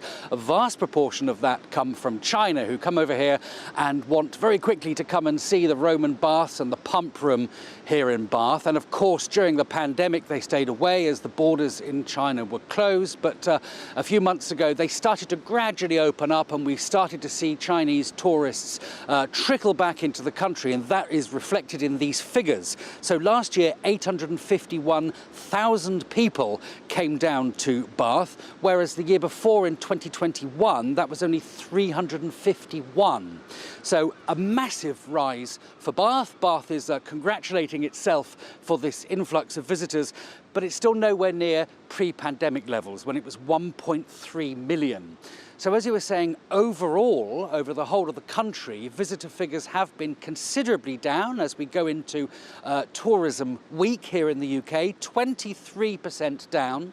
And the people that are struggling the most are attractions where you have to pay. I mean, we kind of know that anyway, don't we? Most people are trying to go and see things for free if they possibly can, and that's certainly reflected in those figures. The total visitors to free sites rose by 92%. That was from 34.6 million in 2021 to 66.2 million last year. So people are certainly out for a bargain, not just in the shops, but also in their tourist attractions too. Top attraction, most of the top attractions are in London, Tower of London, places like that. Windsor Great Park saw the most visitors last year. No surprise then, that does seem to win the award every year. And I think in terms of the Chinese visitors there, Roman baths top of the list for visiting there, which they have to pay for, of course, to get in. But I suppose it's all the other aspects of the coffee shops and the pubs and the restaurants where it really does feed into that local economy when people start visiting. Yes, exactly. And the shopkeepers here are saying that it has been a real welcome boost. They've struggled enormously over the past couple of years with the pandemic. They've struggled certainly all through last summer and last winter. And they're saying this return of visitors to Bath and to other places really is a welcome shot in the arm. Of course, now we're just gearing up for the summer season. I say that as it starts to rain here in Bath, but we are gearing up for the summer. And the hope now, of course, is that those visitors keep going, that they keep returning to these sites, and a lot of these small businesses, these shops and boutique gift shops around these attractions start to do a lot better. Jeff, thanks very much indeed for updating us there in Bath, not in the Bath, as we said. Great to speak to you. Thank you very much indeed. And, of course, we'll update you on all the aspects of that visitor attraction. I think Stratford is up there as well, doing pretty well, Stratford-upon-Avon. Now, let's reflect on this sad news that we were bringing earlier, that the founder of Ann Summers chain, Jacqueline Gold, has died at the age of 62. Her family saying that she had passed away yesterday after 7 years of being treated for breast cancer. A family statement saying it is with unspeakable sadness that we confirm our amazing executive chair, Jacqueline Gold, CBE, passed away yesterday evening with her husband, Dan, daughter Scarlett, sister Vanessa and brother-in-law, Nick, by her side, paying tribute to her. Well, let's speak now to Dr. Pam Spur, a relationship psychologist, but who also met Jacqueline on several occasions. Dr. Spur, thank you for your time, because we said CBE. This was a lot of it to do with her mentoring and support for other females in business. Yes, I'm extremely sad to hear of her passing. I did have the pleasure to meet her a number of times when I was a consultant, and it was for 3 or 4 years, up until 2015. And she was absolutely passionate about empowering women in the bedroom, which was a cause that we both shared. And also she was equally passionate about women in business. So she was always one to promote women in business. Every Wednesday, she posted on Twitter, women could join in and compete to become one of her 3 businesses of the week and get, all sorts of promotion, and the winner would get mentoring. She was a really incredible woman in the sort of variety of personality traits she had. She was caring and warm, and I was really a bit nervous when I first met her. When I was brought on board as this main consultant to Ann Summers. But she immediately put me at my ease, and she had a way about her that was just compassionate, and yet she was also so driven and determined. So a really interesting personality has been lost. Well, her sister Vanessa called her a trailblazer and a visionary, and perhaps it might be surprising when people learn the first Ann Summers shop was 1971 it opened, so, half a century ago. But you think she changed things culturally then when she got into the business and changed it?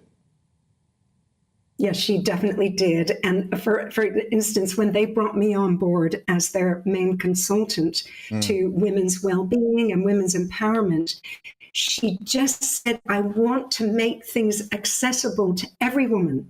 So she really was concerned about price point, as well as appealing to what women might need to explore things in the bedroom.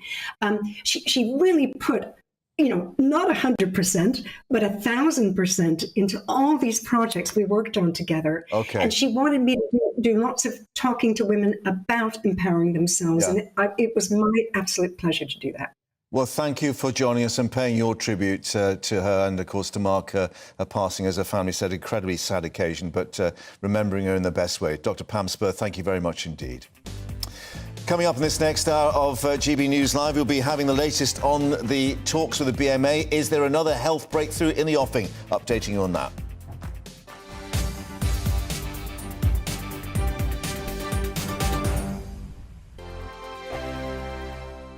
I joined GB News because I was sick and tired of not hearing my views being represented, not just mine, but so many people that I knew and spoke to. I just couldn't get my voice out there. I couldn't say anything. I couldn't do anything. Whatever the narrative was, I kind of had to follow it. GB News is there to provide a voice for those who have been ignored by the establishment media. We think different things, we've got a different style. GB News is here to be optimistic and positive about the future. It's real kind of dynamic and flowing, with the audience very much at the heart of it, like a big family.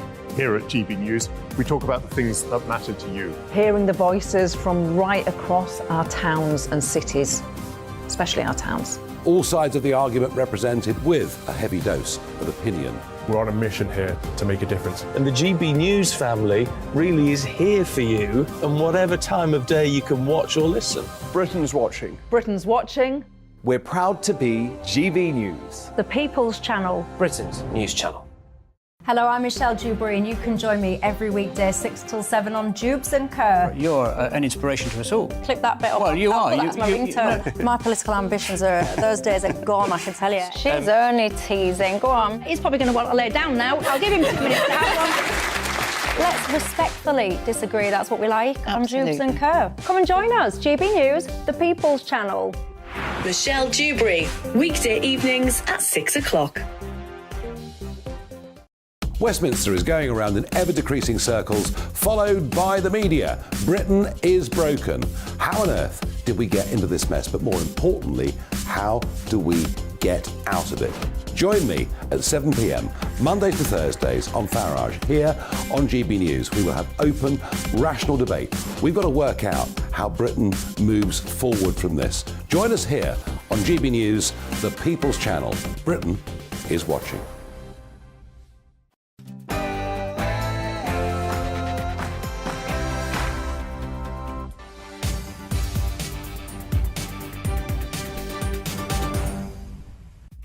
Very good afternoon. It's 2 o'clock. You're with GB News Live and with me, Mark Longhurst. And coming up for you this hour, the Health Secretary could be meeting striking doctors today to discuss their pay dispute just a day after unions for other NHS staff, including nurses and ambulance workers, reached a deal on pay. Could it be the end of strikes finally in sight? We'll have the latest for you from the Department of Health. The first time since Russia invaded Ukraine, the Chinese president will visit Moscow to meet Vladimir Putin. What could that mean for peace in Ukraine and a burgeoning Cold War? We'll speak to a former president of Ukraine, Petro Poroshenko, for his view in Ukraine itself. And domestic abusers who kill their partners or former partners to receive tougher sentences under new government plans. We're speaking with a domestic abuse survivor and campaigner on what they make of the announcement. And as ever, let us know what you think of all the big announcements and news headlines today. GBviews at gbnews.uk. Well, let's get the very latest now with Rory.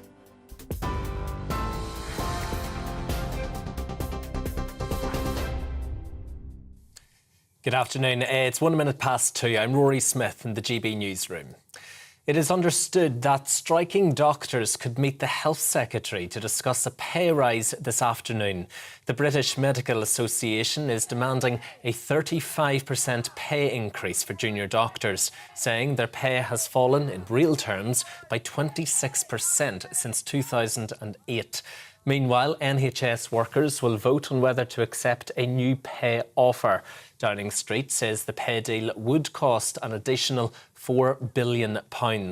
But Chair of the Labour Party, Annalise Dodds, says pay talks should have happened sooner. Rishi Sunak and his ministers did not sit down and have that proper negotiation on pay for a very, very long time. And it's been estimated that about 140,000 operations and appointments were cancelled because of the impact of that industrial action. And that's even before you take the junior doctors' strike into account that's just started. So, the Conservatives have got to learn from this. They can't make the same mistakes when it comes to the junior doctors. Meanwhile, the Education Secretary is meeting with unions today for intensive talks over teacher pay, conditions and workload reduction. The unions have agreed not to strike over the next 2 weeks as discussions continue.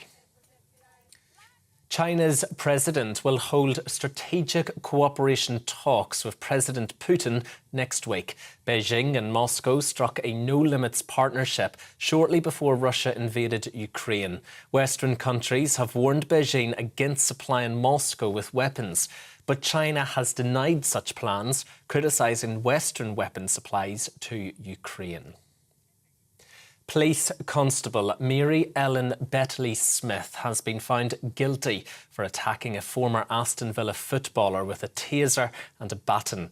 Former striker Dalian Atkinson died after being kicked at least twice in the head by another officer, Benjamin Monk, who has been jailed for 8 years for manslaughter. Miss Bettley-Smith was cleared of assaulting Mr Atkinson after a trial, but the Independent Office for Police Conduct found there was a gross misconduct disciplinary case to answer for her use of force. 3 men accused of murdering footballer Cody Fisher will stand trial in July. The footballer was killed inside a Birmingham nightclub shortly before midnight on Boxing Day last year. 21-year-old Cammy Carpenter, 22-year-old Remy Gordon and 18-year-old Regan Anderson have pleaded not guilty to the charge. Killers with a history of coercive or controlling behaviour towards their victims are to face tougher sentences. A new law will require courts to consider a history of violence acts before convicting murderers. The changes follow recommendations made by lawyer Claire Wade in an independent review into domestic homicide sentencing. The government will respond in full to the Wade review this summer. The latest hearing in Prince Harry's libel claim against Email and Sunday will take place later today. The Duke of Sussex is suing Associated Newspapers Limited over an article about security arrangements for him and his family when being in the UK. 3 million people have been experiencing driving licence delays since April 2020. That's according to a report by the Public Accounts Committee. Some of those affected have experienced job or income loss and are unable to start or return to work because of the delay. Both the pandemic and using equipment that is not up to date are being blamed for the issue. Passport office workers will strike for 5 weeks starting next month in a dispute over jobs, pay and conditions. More than 1,000 members of the public and commercial services will walk out from the 3rd of April to the 5th of May across England, Scotland and Wales. The union says the action could have a significant impact on the delivery of passports. The founder of Ann Summers, Jacqueline Gold, has died at the age of 62.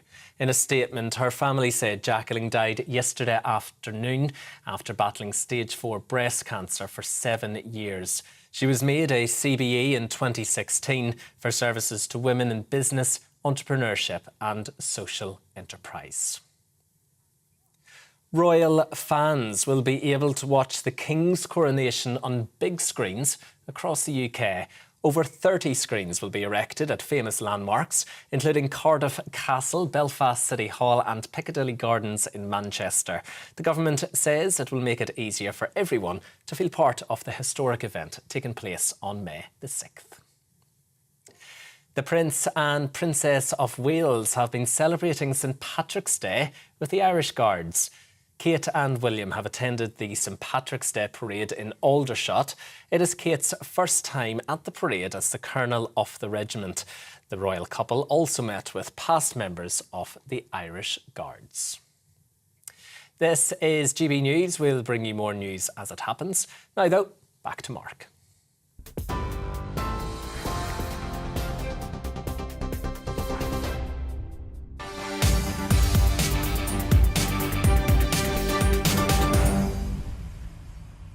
Rory, thank you very much indeed. So we're told the Secretary of State for Health, Steve Barclay, could be meeting striking doctors as early as this afternoon to discuss their pay and conditions. Of course, it follows other unions for NHS staff and the Minister's reaching that pay offer for frontline staff still has to be put to union members, we reflect, but could it be a sign that things are on the mend? Let's get the latest with our political reporter, Catherine Forster, who joins us outside the Department of Health and Social Care. And Catherine, the BMA themselves saying that this was in reaction to a letter letters that they exchanged, which follows a pretty bitter sort of standoff between the two sides. Yes, there's certainly no love lost between the British Medical Association and some in government. Notoriously, a few years ago, now Chancellor Jeremy Hunt was Health Secretary and had a very tricky relationship with them. But it does seem that with the news yesterday that a deal has been reached between the government and other health unions, that it is possible that a breakthrough with the junior doctors could be reached. Now, I spoke to a health department spokesman earlier. They weren't giving anything away about the possibility of talks beginning today, but certainly they are going to start talking imminently. Now, the junior doctors, and they, of course, some of them are not very junior at all. They go from people that have just qualified up to really quite senior levels, short of consultant. They're some 45% of the medical workforce. They are asking for a huge 35% pay rise. They say that their income over the last decade or so is down by a quarter, and this is to bring it back up. I would say absolutely zero chance of them being offered anything like that. But of course, the nursing union had asked for 19% and look set to accept, depending, of course, on the members, an offer of 5% for the year that we're about to start from April, and a bump in the pay for last year, the year we're currently in, of between £1,600 and £3,700. So the offer that was made and has been put to members now applies to NHS workers such as ambulance drivers, nurses, cleaners, porters. The doctors, that is entirely separate. But it's clear now that there is a willingness in government to settle these strikes, and also a willingness amongst many public sector workers to move forward as well, because these strikes have been going on for a long time and obviously hugely disruptive. And an indication that the education unions as well talk in meaningful or intensive talks, I think is the phrase they use. But just to obviously point up to Downing Street, the number 10 spokesman indicating that the pay deal offered yesterday, that in itself will cost £4 billion. Yes, there was no mention of extra pay for public sector workers in the Chancellor's budget just a couple of days ago, was there? But the Prime Minister's spokesman has now said £4 billion for this pay award that is on the table. That's £2.7 billion for the extra pay that's going to be given as a one-off in this financial year, and then £1.3 for the improved pay offer of 5% for the next financial year. Now, what is not clear is where this money is going to come from. The Prime Minister has said that it's a great deal, that it's fair to recognise the work of nurses and health service workers, and it is a good deal for taxpayers, and that frontline services won't be hit. But where in the NHS budget is this money going to come from? Is this money going to come from the Treasury? At the moment it sounds like it isn't, but I suspect there will be considerable back and forth, and I'd be amazed if the Treasury ultimately don't contribute more money to this. OK, Catherine, for the moment, thank you. Back to you, of course, as we learn any more about those talks this afternoon, and we'll keep you abreast of the details, of course. But let's now reflect on domestic abusers who kill their partners or former partners to receive tougher sentences under government plans that are being published today. The law to be changed that a history of coercive or controlling behaviour against the victim or the use of excessive or gratuitous violence made aggravating factors in sentencing. It means that those guilty of a violent or controlling murder could face more time behind bars. Let's get more with our GB News political reporter Olivia Utley, who's outside Parliament. And we reflect on the government announcement, but it does follow work by a barrister, Claire Wade, as you were indicating, Olivia, who was reflecting on a couple of individual cases with direct consequences for them as a result of this behaviour, and the fact that coercive behaviour, already a criminal offence from 2015. Yes, so essentially Claire Wade, the barrister, had been asked to do an independent review into the treatment of domestic abuse that results in murder in the courts.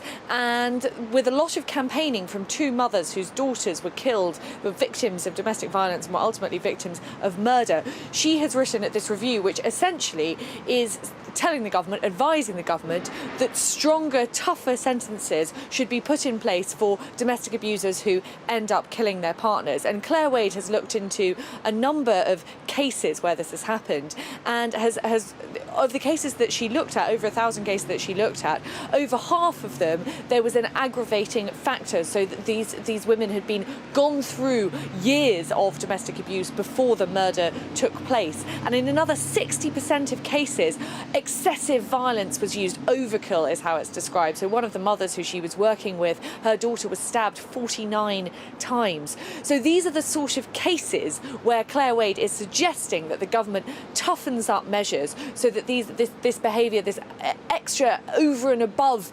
the charge of murder, is applied to these people.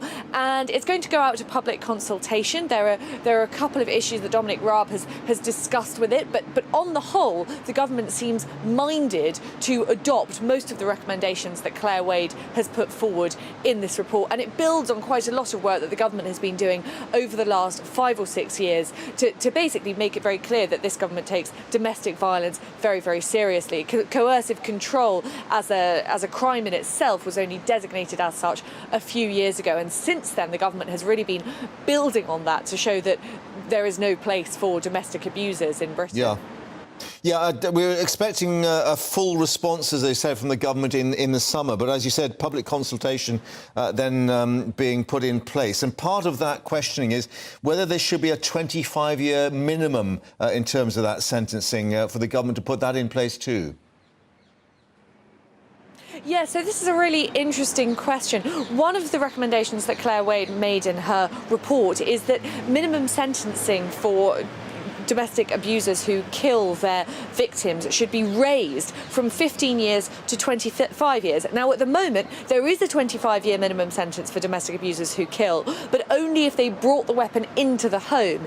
If they grabbed a knife from the kitchen and killed their partner with that knife, then the minimum sentence is only 15 years, presumably because it's considered that it isn't quite so premeditated. But Claire Wade is recommending that is changed. Now, Dominic Raab has spoken this morning about his concern with that is that women who are victims of domestic abuse, who end up lashing out against a partner who's been abusing them for a long time, could end up falling foul of a change in the law such as this. So grabbing a knife and killing your partner could end up with a very, very long term. But that feels like something which could be sort of ironed out in a public consultation in another government review over the next few months. But I think from what we're hearing today, the firm indication from the government is that they will be moving forward with a lot of these recommendations when the report is published in the summer. And of course, we reflect, it will be up to the judge in that court case as well to actually reflect on the sentencing in detail at the court, not a government decision as such.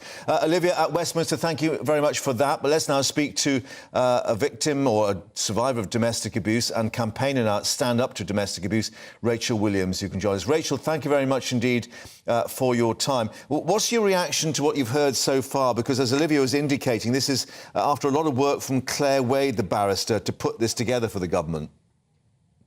Well, we know domestic abuse runs through, coercive control runs through every domestic abusive relationship. If you're waiting for the violence, you've missed 98% of the coercive controlling behaviour.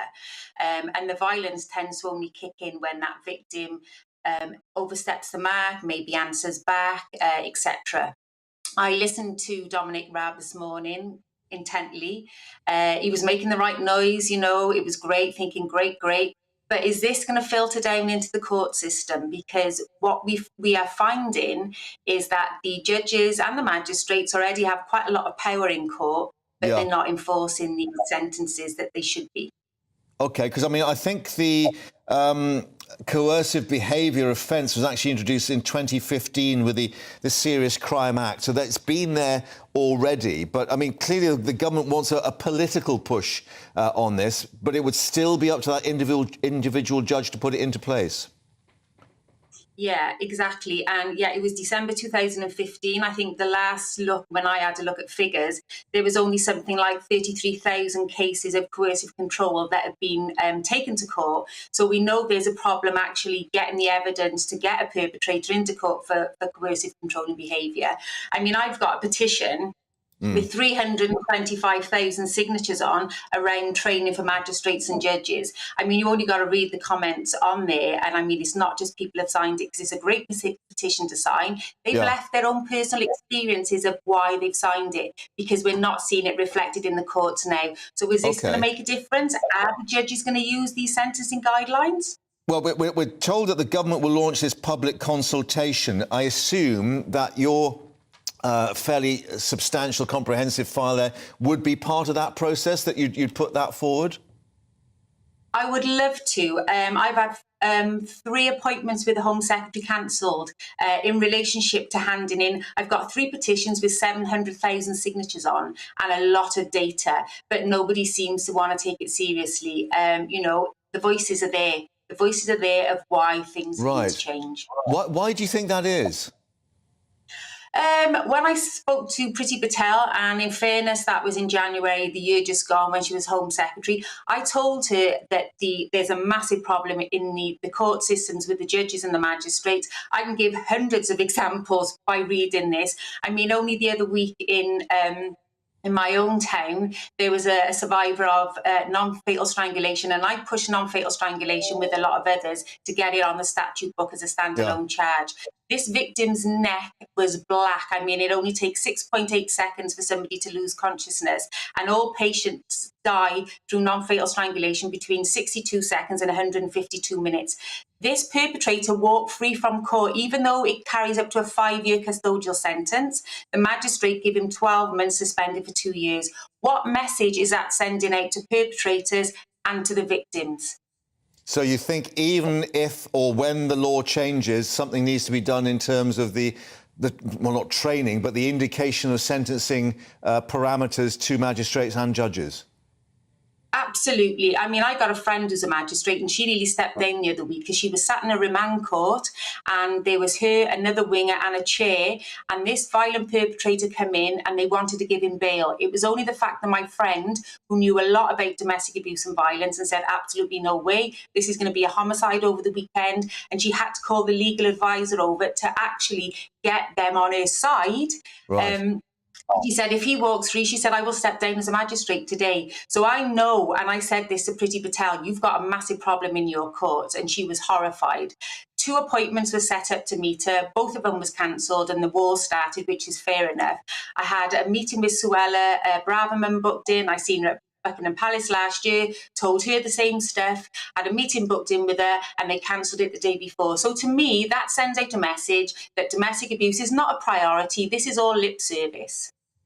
Rachel, thank you for bringing us that point of view here on GB News. I suspect we'll be talking to you again fairly soon, but thank you very much indeed for your views today. Thank you very much.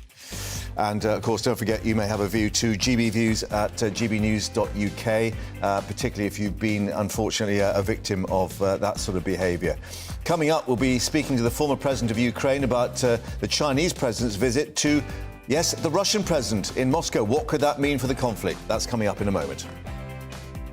Hello again, it's Aidan McKibben here from the Met Office. It's a mild day out there, but there are some showers around, and those showers will continue during the rest of the day, overnight and the start of the weekend. Low pressure at the moment, bringing us a mild southwesterly airflow, but also bringing plenty of unsettled weather. At the moment, it's showers rather than longer spells of rain for the vast majority, but a couple of occluded fronts moving in will pep up the showery activity at times through the evening and overnight. Those bands of showers moving their way eastwards, and virtually nowhere could be guaranteed a dry night, but there will be some drier interludes. A lot of cloud remains.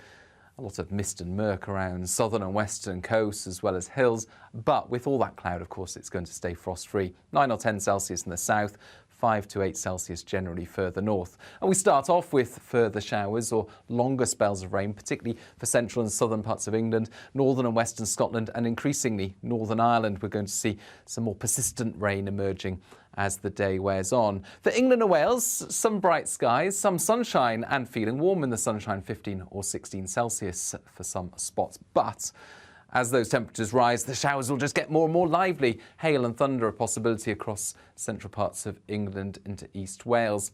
Then a spell of more persistent rain pushes across Scotland, clearing the Northern Isles during the evening, perhaps turning to wet snow across Shetland, along with a strengthening wind. However, once that's out of the way, the showers are generally decaying elsewhere with some clear spells and, as a result, a colder start to Sunday. I think most places frost-free because of the cloud and a bit of a breeze, but it will feel fresher first thing Sunday.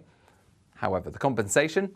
Brighter skies, plenty of sunshine developing through the morning and early afternoon, and it stays dry through Sunday until later on when more wet weather starts to emerge from the west, and there'll be more rain at times on Monday and Tuesday.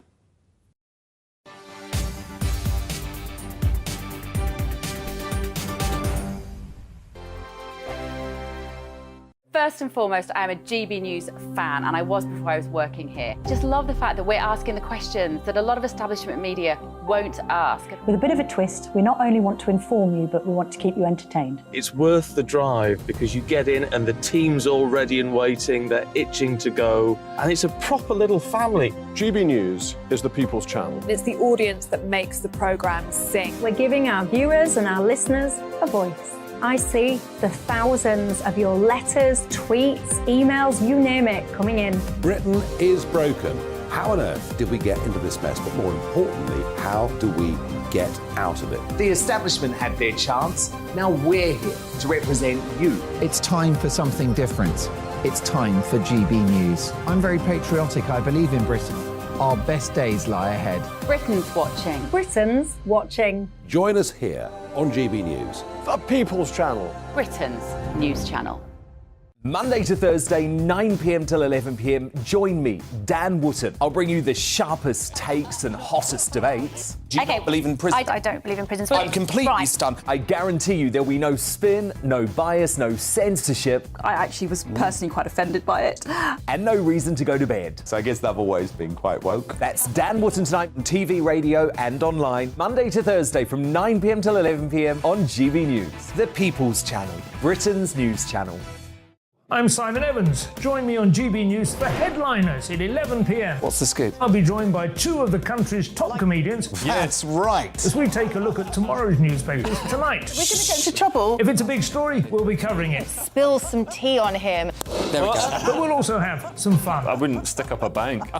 My father didn't love me. So anyway. Headliners every night from 11 on GB News, the People's Channel, Britain's news channel.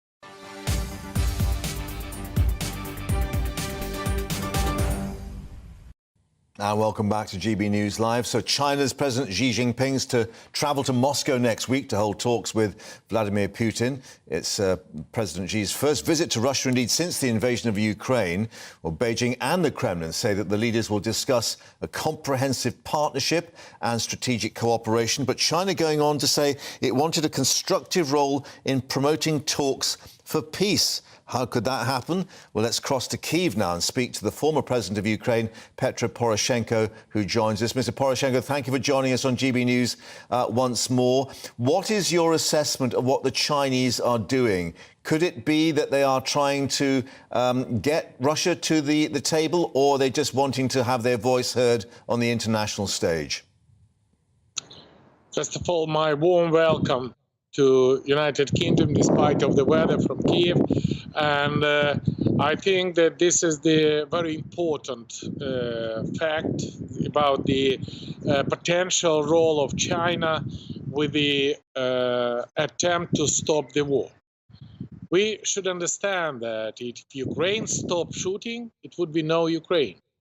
If Russia stopped shooting and withdraw their troops from Ukrainian territory, it would be peace.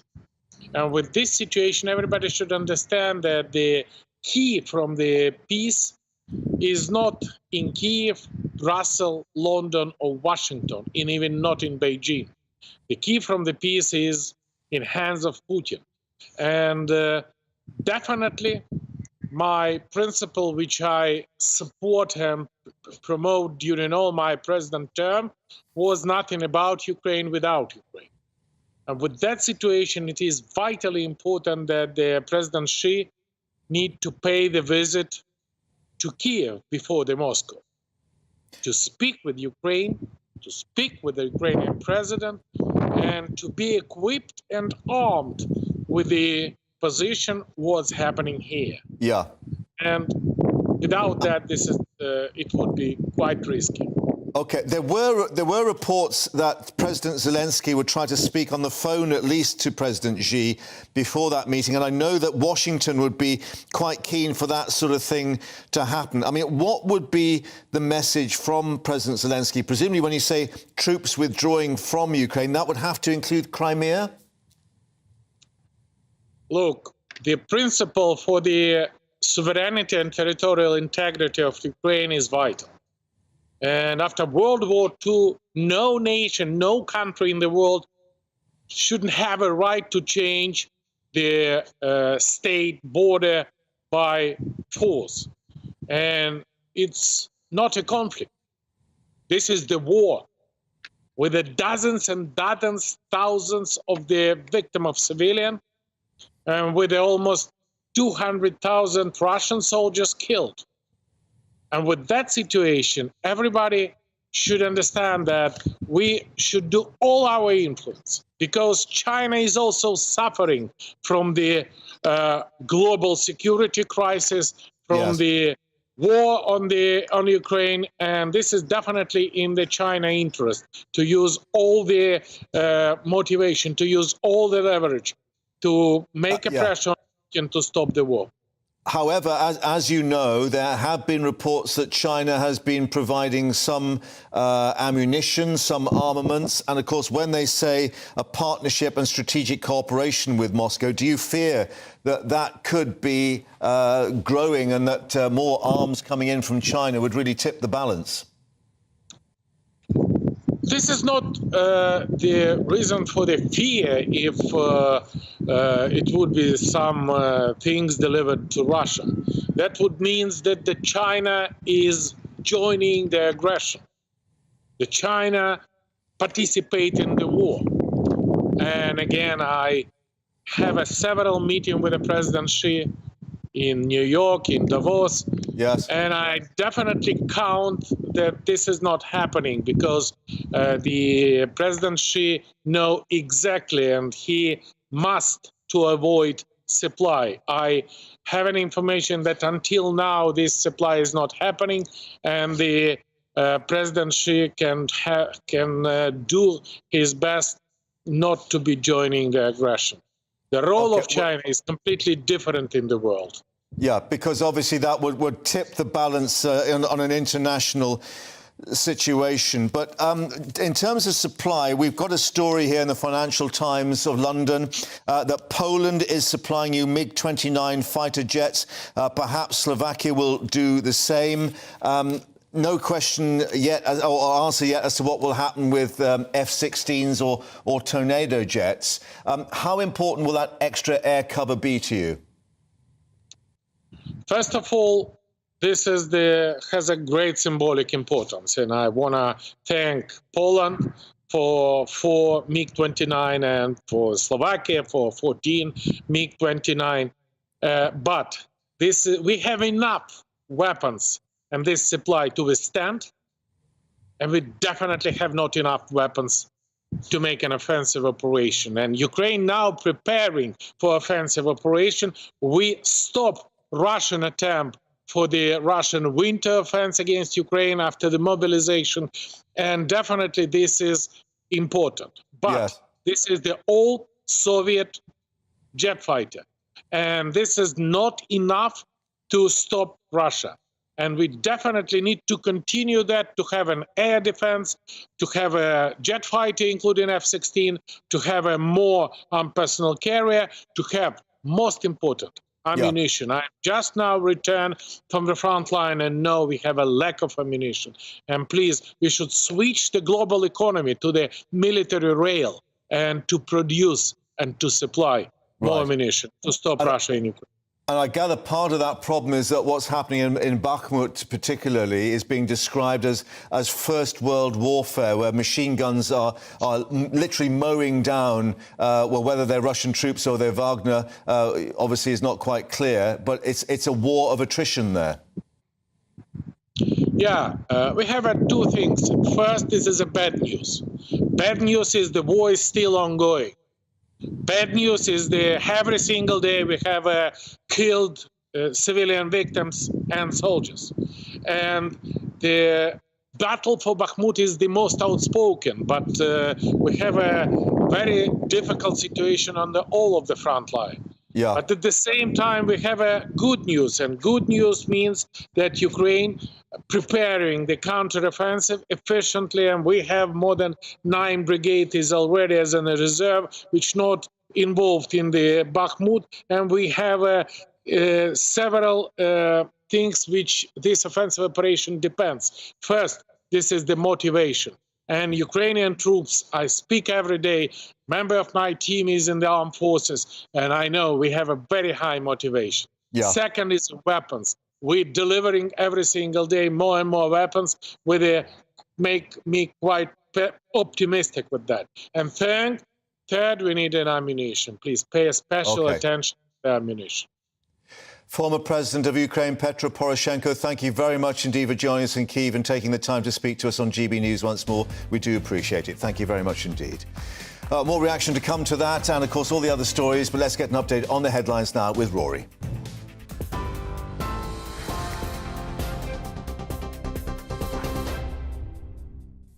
Good afternoon. I'm Rory Smith in the GB Newsroom. It is understood that striking doctors could meet the Health Secretary to discuss a pay rise this afternoon. The British Medical Association is demanding a 35% pay increase for junior doctors, saying their pay has fallen in real terms by 26% since 2008. Meanwhile, NHS workers will now vote on whether to accept a new pay offer, which includes a 5% pay rise from April. But Chair of the Labour Party, Annalise Dodds, says pay talks should have happened sooner. Rishi Sunak and his ministers did not sit down and have that proper negotiation on pay for a very, very long time. And it's been estimated that about 140,000 operations and appointments were cancelled because of the impact of that industrial action. And that's even before you take the junior doctors' strike into account that's just started. So, the Conservatives have got to learn from this. They can't make the same mistakes when it comes to the junior doctors.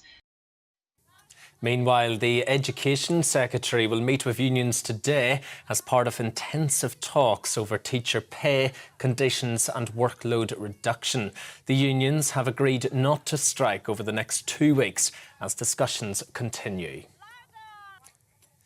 Speedboat company owner Michael Howley and skipper Michael Lawrence have been given 18-week prison sentences, suspended for 2 years following the death of a 15-year-old girl.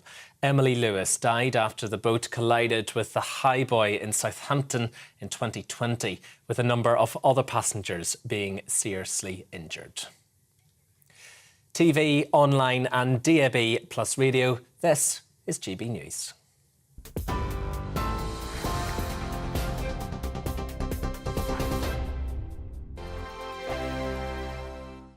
First and foremost, I'm a GB News fan, and I was before I was working here. Just love the fact that we're asking the questions that a lot of establishment media won't ask. With a bit of a twist, we not only want to inform you, but we want to keep you entertained. It's worth the drive because you get in and the team's all ready and waiting, they're itching to go, and it's a proper little family. GB News is the people's channel. It's the audience that makes the programme sing. We're giving our viewers and our listeners a voice. I see the thousands of your letters, tweets, emails, you name it, coming in. Britain is broken. How on earth did we get into this mess? But more importantly, how do we get out of it? The establishment had their chance. Now we're here to represent you. It's time for something different. It's time for GB News. I'm very patriotic. I believe in Britain. Our best days lie ahead. Britain's watching. Britain's watching. Join us here on GB News. The People's Channel. Britain's news channel. Monday to Thursday, 9 p.m. till 11 p.m. Join me, Dan Wootton. I'll bring you the sharpest takes and hottest debates. Do you not believe in prison? I don't believe in prison. I'm completely stunned. I guarantee you there'll be no spin, no bias, no censorship. I actually was personally quite offended by it. And no reason to go to bed. So I guess they've always been quite woke. That's Dan Wootton tonight on TV, radio and online. Monday to Thursday from 9 p.m. till 11 p.m. on GB News. The People's Channel, Britain's news channel. I'm Simon Evans. Join me on GB News for Headliners at 11 p.m. What's the scoop? I'll be joined by two of the country's top comedians. That's right. As we take a look at tomorrow's newspapers tonight. We're going to get into trouble. If it's a big story, we'll be covering it. Spill some tea on him. There we go. But we'll also have some fun. I wouldn't stick up a bank. My father didn't love me. So anyway. Headliners every night from 11 on GB News, the People's Channel, Britain's news channel.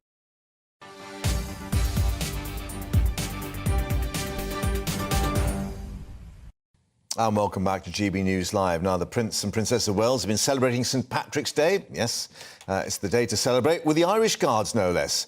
Our reporter Ray Addison was there in Aldershot and can join us now. And Ray, I see that the Princess has hailed their boundless, irreverent, glorious sense of humour. I suspect that a few jokes were told then. Yeah, it was a very joyous celebration of St Patrick's Day here in Aldershot at the Mons Barracks, which you can see just behind me. And there's obviously a lot of affection both between their Royal Highnesses and the veterans and the serving officers here in the Guards. And of course, they spoke to me about their enormous pride at having that connection with the royal family, that historic role in protecting them, which goes back so many years. Of course, we know that they're famous for their bearskin hats, but of course they don't just guard the Buckingham Palace, they also play a key role in supporting other nations. Recently they've been serving in Rwanda, Kenya and Mozambique as well, training them in counter-insurgency techniques and also playing a key role in training Ukrainian soldiers here in the United Kingdom.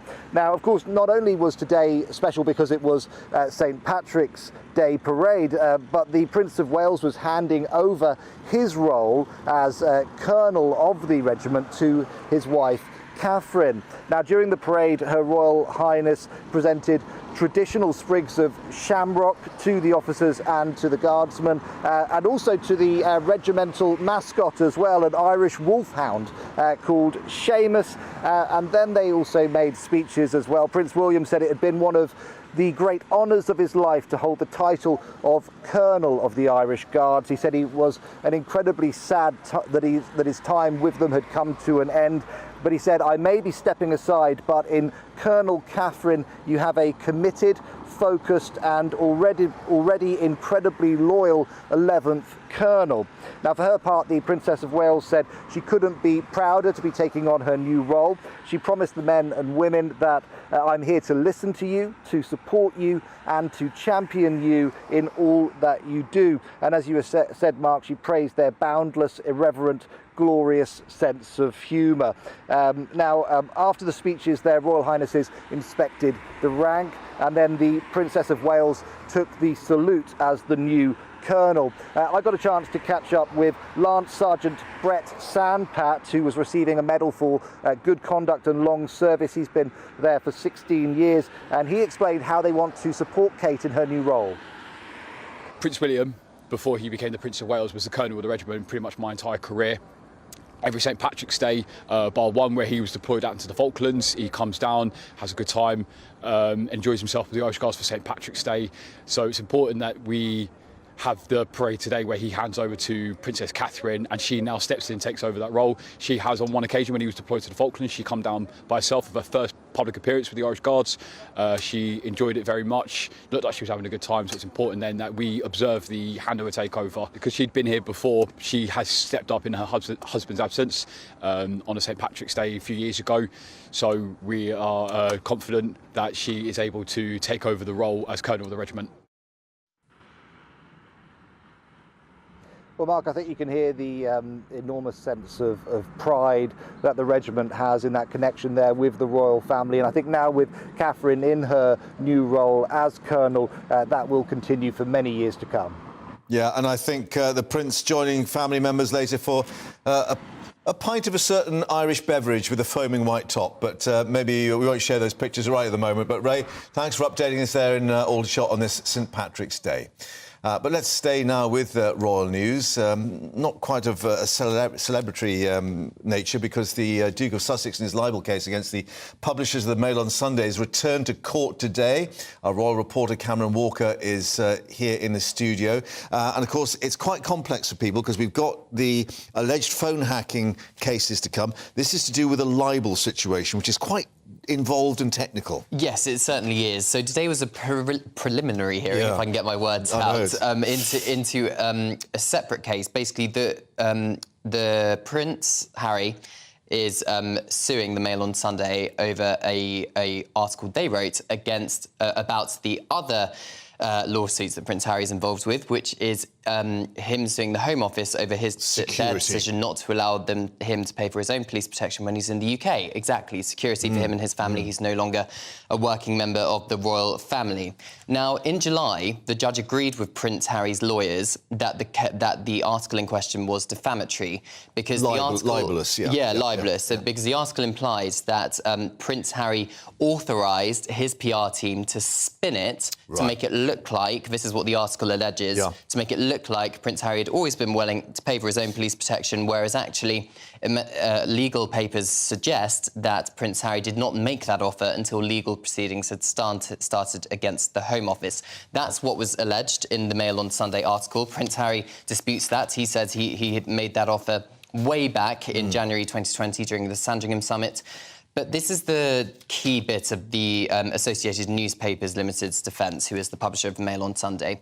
So obviously it's a defamatory case. You have defences then? There are defences. The first of which is honest opinion. So that is what the Associated Newspapers are saying. The article was expressing honest opinion. It also argues that it does not cause serious harm to Prince Harry, i.e. it doesn't damage his reputation that much. In the minds of right-thinking people, I seem to remember from my Essential Law for Journalists. Yes. In the mind of the typical reader, I think is what the judge was alluding to.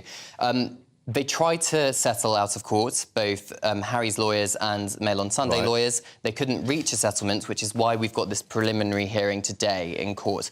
A lawyer you had on earlier, Mark, was suggesting that he wasn't expecting to get a judgment from a judge today. I would tend to agree with that. I think if we were going to get one, we would have it by now. As soon as we have more details as to exactly what was said in that preliminary hearing, we'll bring that to you. OK. And just to explain the significance, this is the start of what's going to be a protracted period of legal cases involving these things. We don't expect maybe the Duke to attend in person, but the papers are saying it's the Prince versus the press. I mean, is that a fair assessment? I think that is a fair assessment. You're right. I think it will very much be his lawyers who are arguing for him. But we have this case, which we've just explained. Then we have the separate Home Office legal proceedings he's got against the government over their decision not to allow him to pay for security when he's in the UK. And then we have 3 separate legal cases against alleged unlawful information obtaining, otherwise known as phone hacking. Phone hacking between Associated Newspapers, Mirror Group newspapers and News Group newspapers. News Group owns The Sun and the now defunct News of the World. Yeah, and we should reflect there are other individuals involved in actions as well. It's not just the Prince. Yes, there are a number of high-profile celebrities involved in this with similar allegations. Cameron, thank you. You're going to be filling your notebook by the end of those court cases with all the details. Thank you very much indeed. But let's return now to another trial of the man accused of the murder of Olivia Pratt-Corbell, which has continued today. She was killed, of course, after a gunman tried to force horse the way into her home in Liverpool last year. GB News North of West of England reporter Sophie Reaper has been at Manchester Crown Court, joins us now with the latest. What have we heard today? Well, this morning, court began with expert image analyst Tessa Macklem in the witness box. She continued to give evidence in the form of a clothing comparison report. Now, the jury was shown images that are agreed to be Thomas Cashman, as Ms Macklem compared the tracksuit bottoms he's wearing in the images to clothing she had been supplied with. At one point, she told the court it was her view that it's much more probable that the clothing is the same.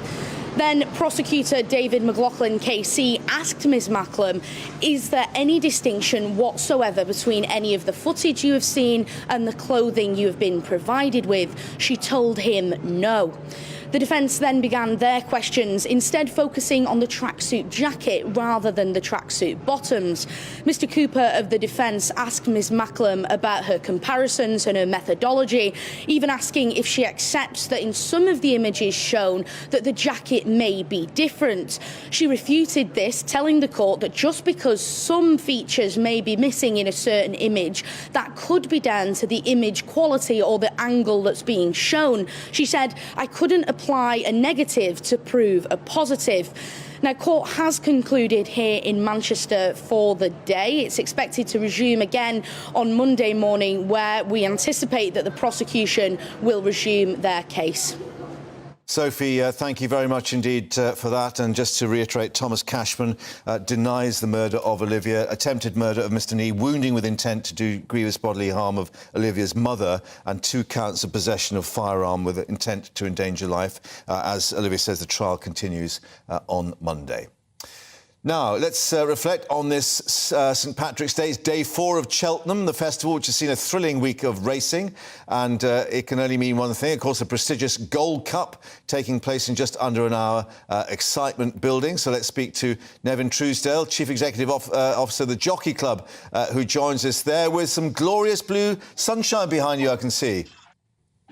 We have, Mark. Good afternoon. It's fantastic here. The weather's been very kind to us today, indeed. It's been a brilliant week, and we've really enjoyed it. But today just tops it off. The Gold Cup, Boodle's Gold Cup, as you say, being the flagship race of the week. So we're really looking forward to that.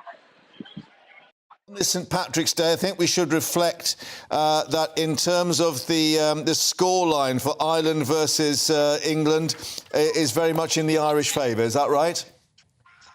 It is at the minute. It's I think I'm right in saying that it's 16-7 at the minute in favour of the Irish trainers. They have it's a long tale as to why they have the better bloodstock at the minute, but these things go in cycles, Mark, and it's certainly a good subtext to the festival. A little bit like our version of the Ryder Cup, and certainly they've got the whip hand at the minute. But there've been some great English and indeed Scottish victories as well over the course of the week. And we're certainly hopeful, certainly a couple of British hopefuls in the Gold Cup in the shape of Brave Man's Game with Paul Nicholls and a Hoy Senior with Lucinda Russell, who had a win earlier in the week. Both of them had a win earlier in the week, I should say. Yeah.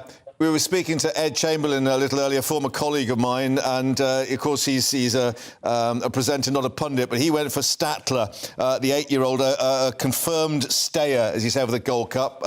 What's your fancy, or aren't you allowed to say? Oh, I'm absolutely allowed to say. I find it very hard to see past Gallop and Deschamps is the favourite. There isn't a lot of value, but Willie Mullins is having an absolutely fantastic week. I think he's up to 9 winners for the week now, or something like that. And certainly, you know, that horse has got every chance. Should have won here in the novice chase last year, fell at the last, just didn't get his landing gear down in time. But I think he is the class horse in the race. OK. And we spoke to Jack Andrews, all 6'4" of him, the big man, as he's been called. I gather he didn't do too well. He had to pull up, is that right? Maybe he was just too tall for the horse.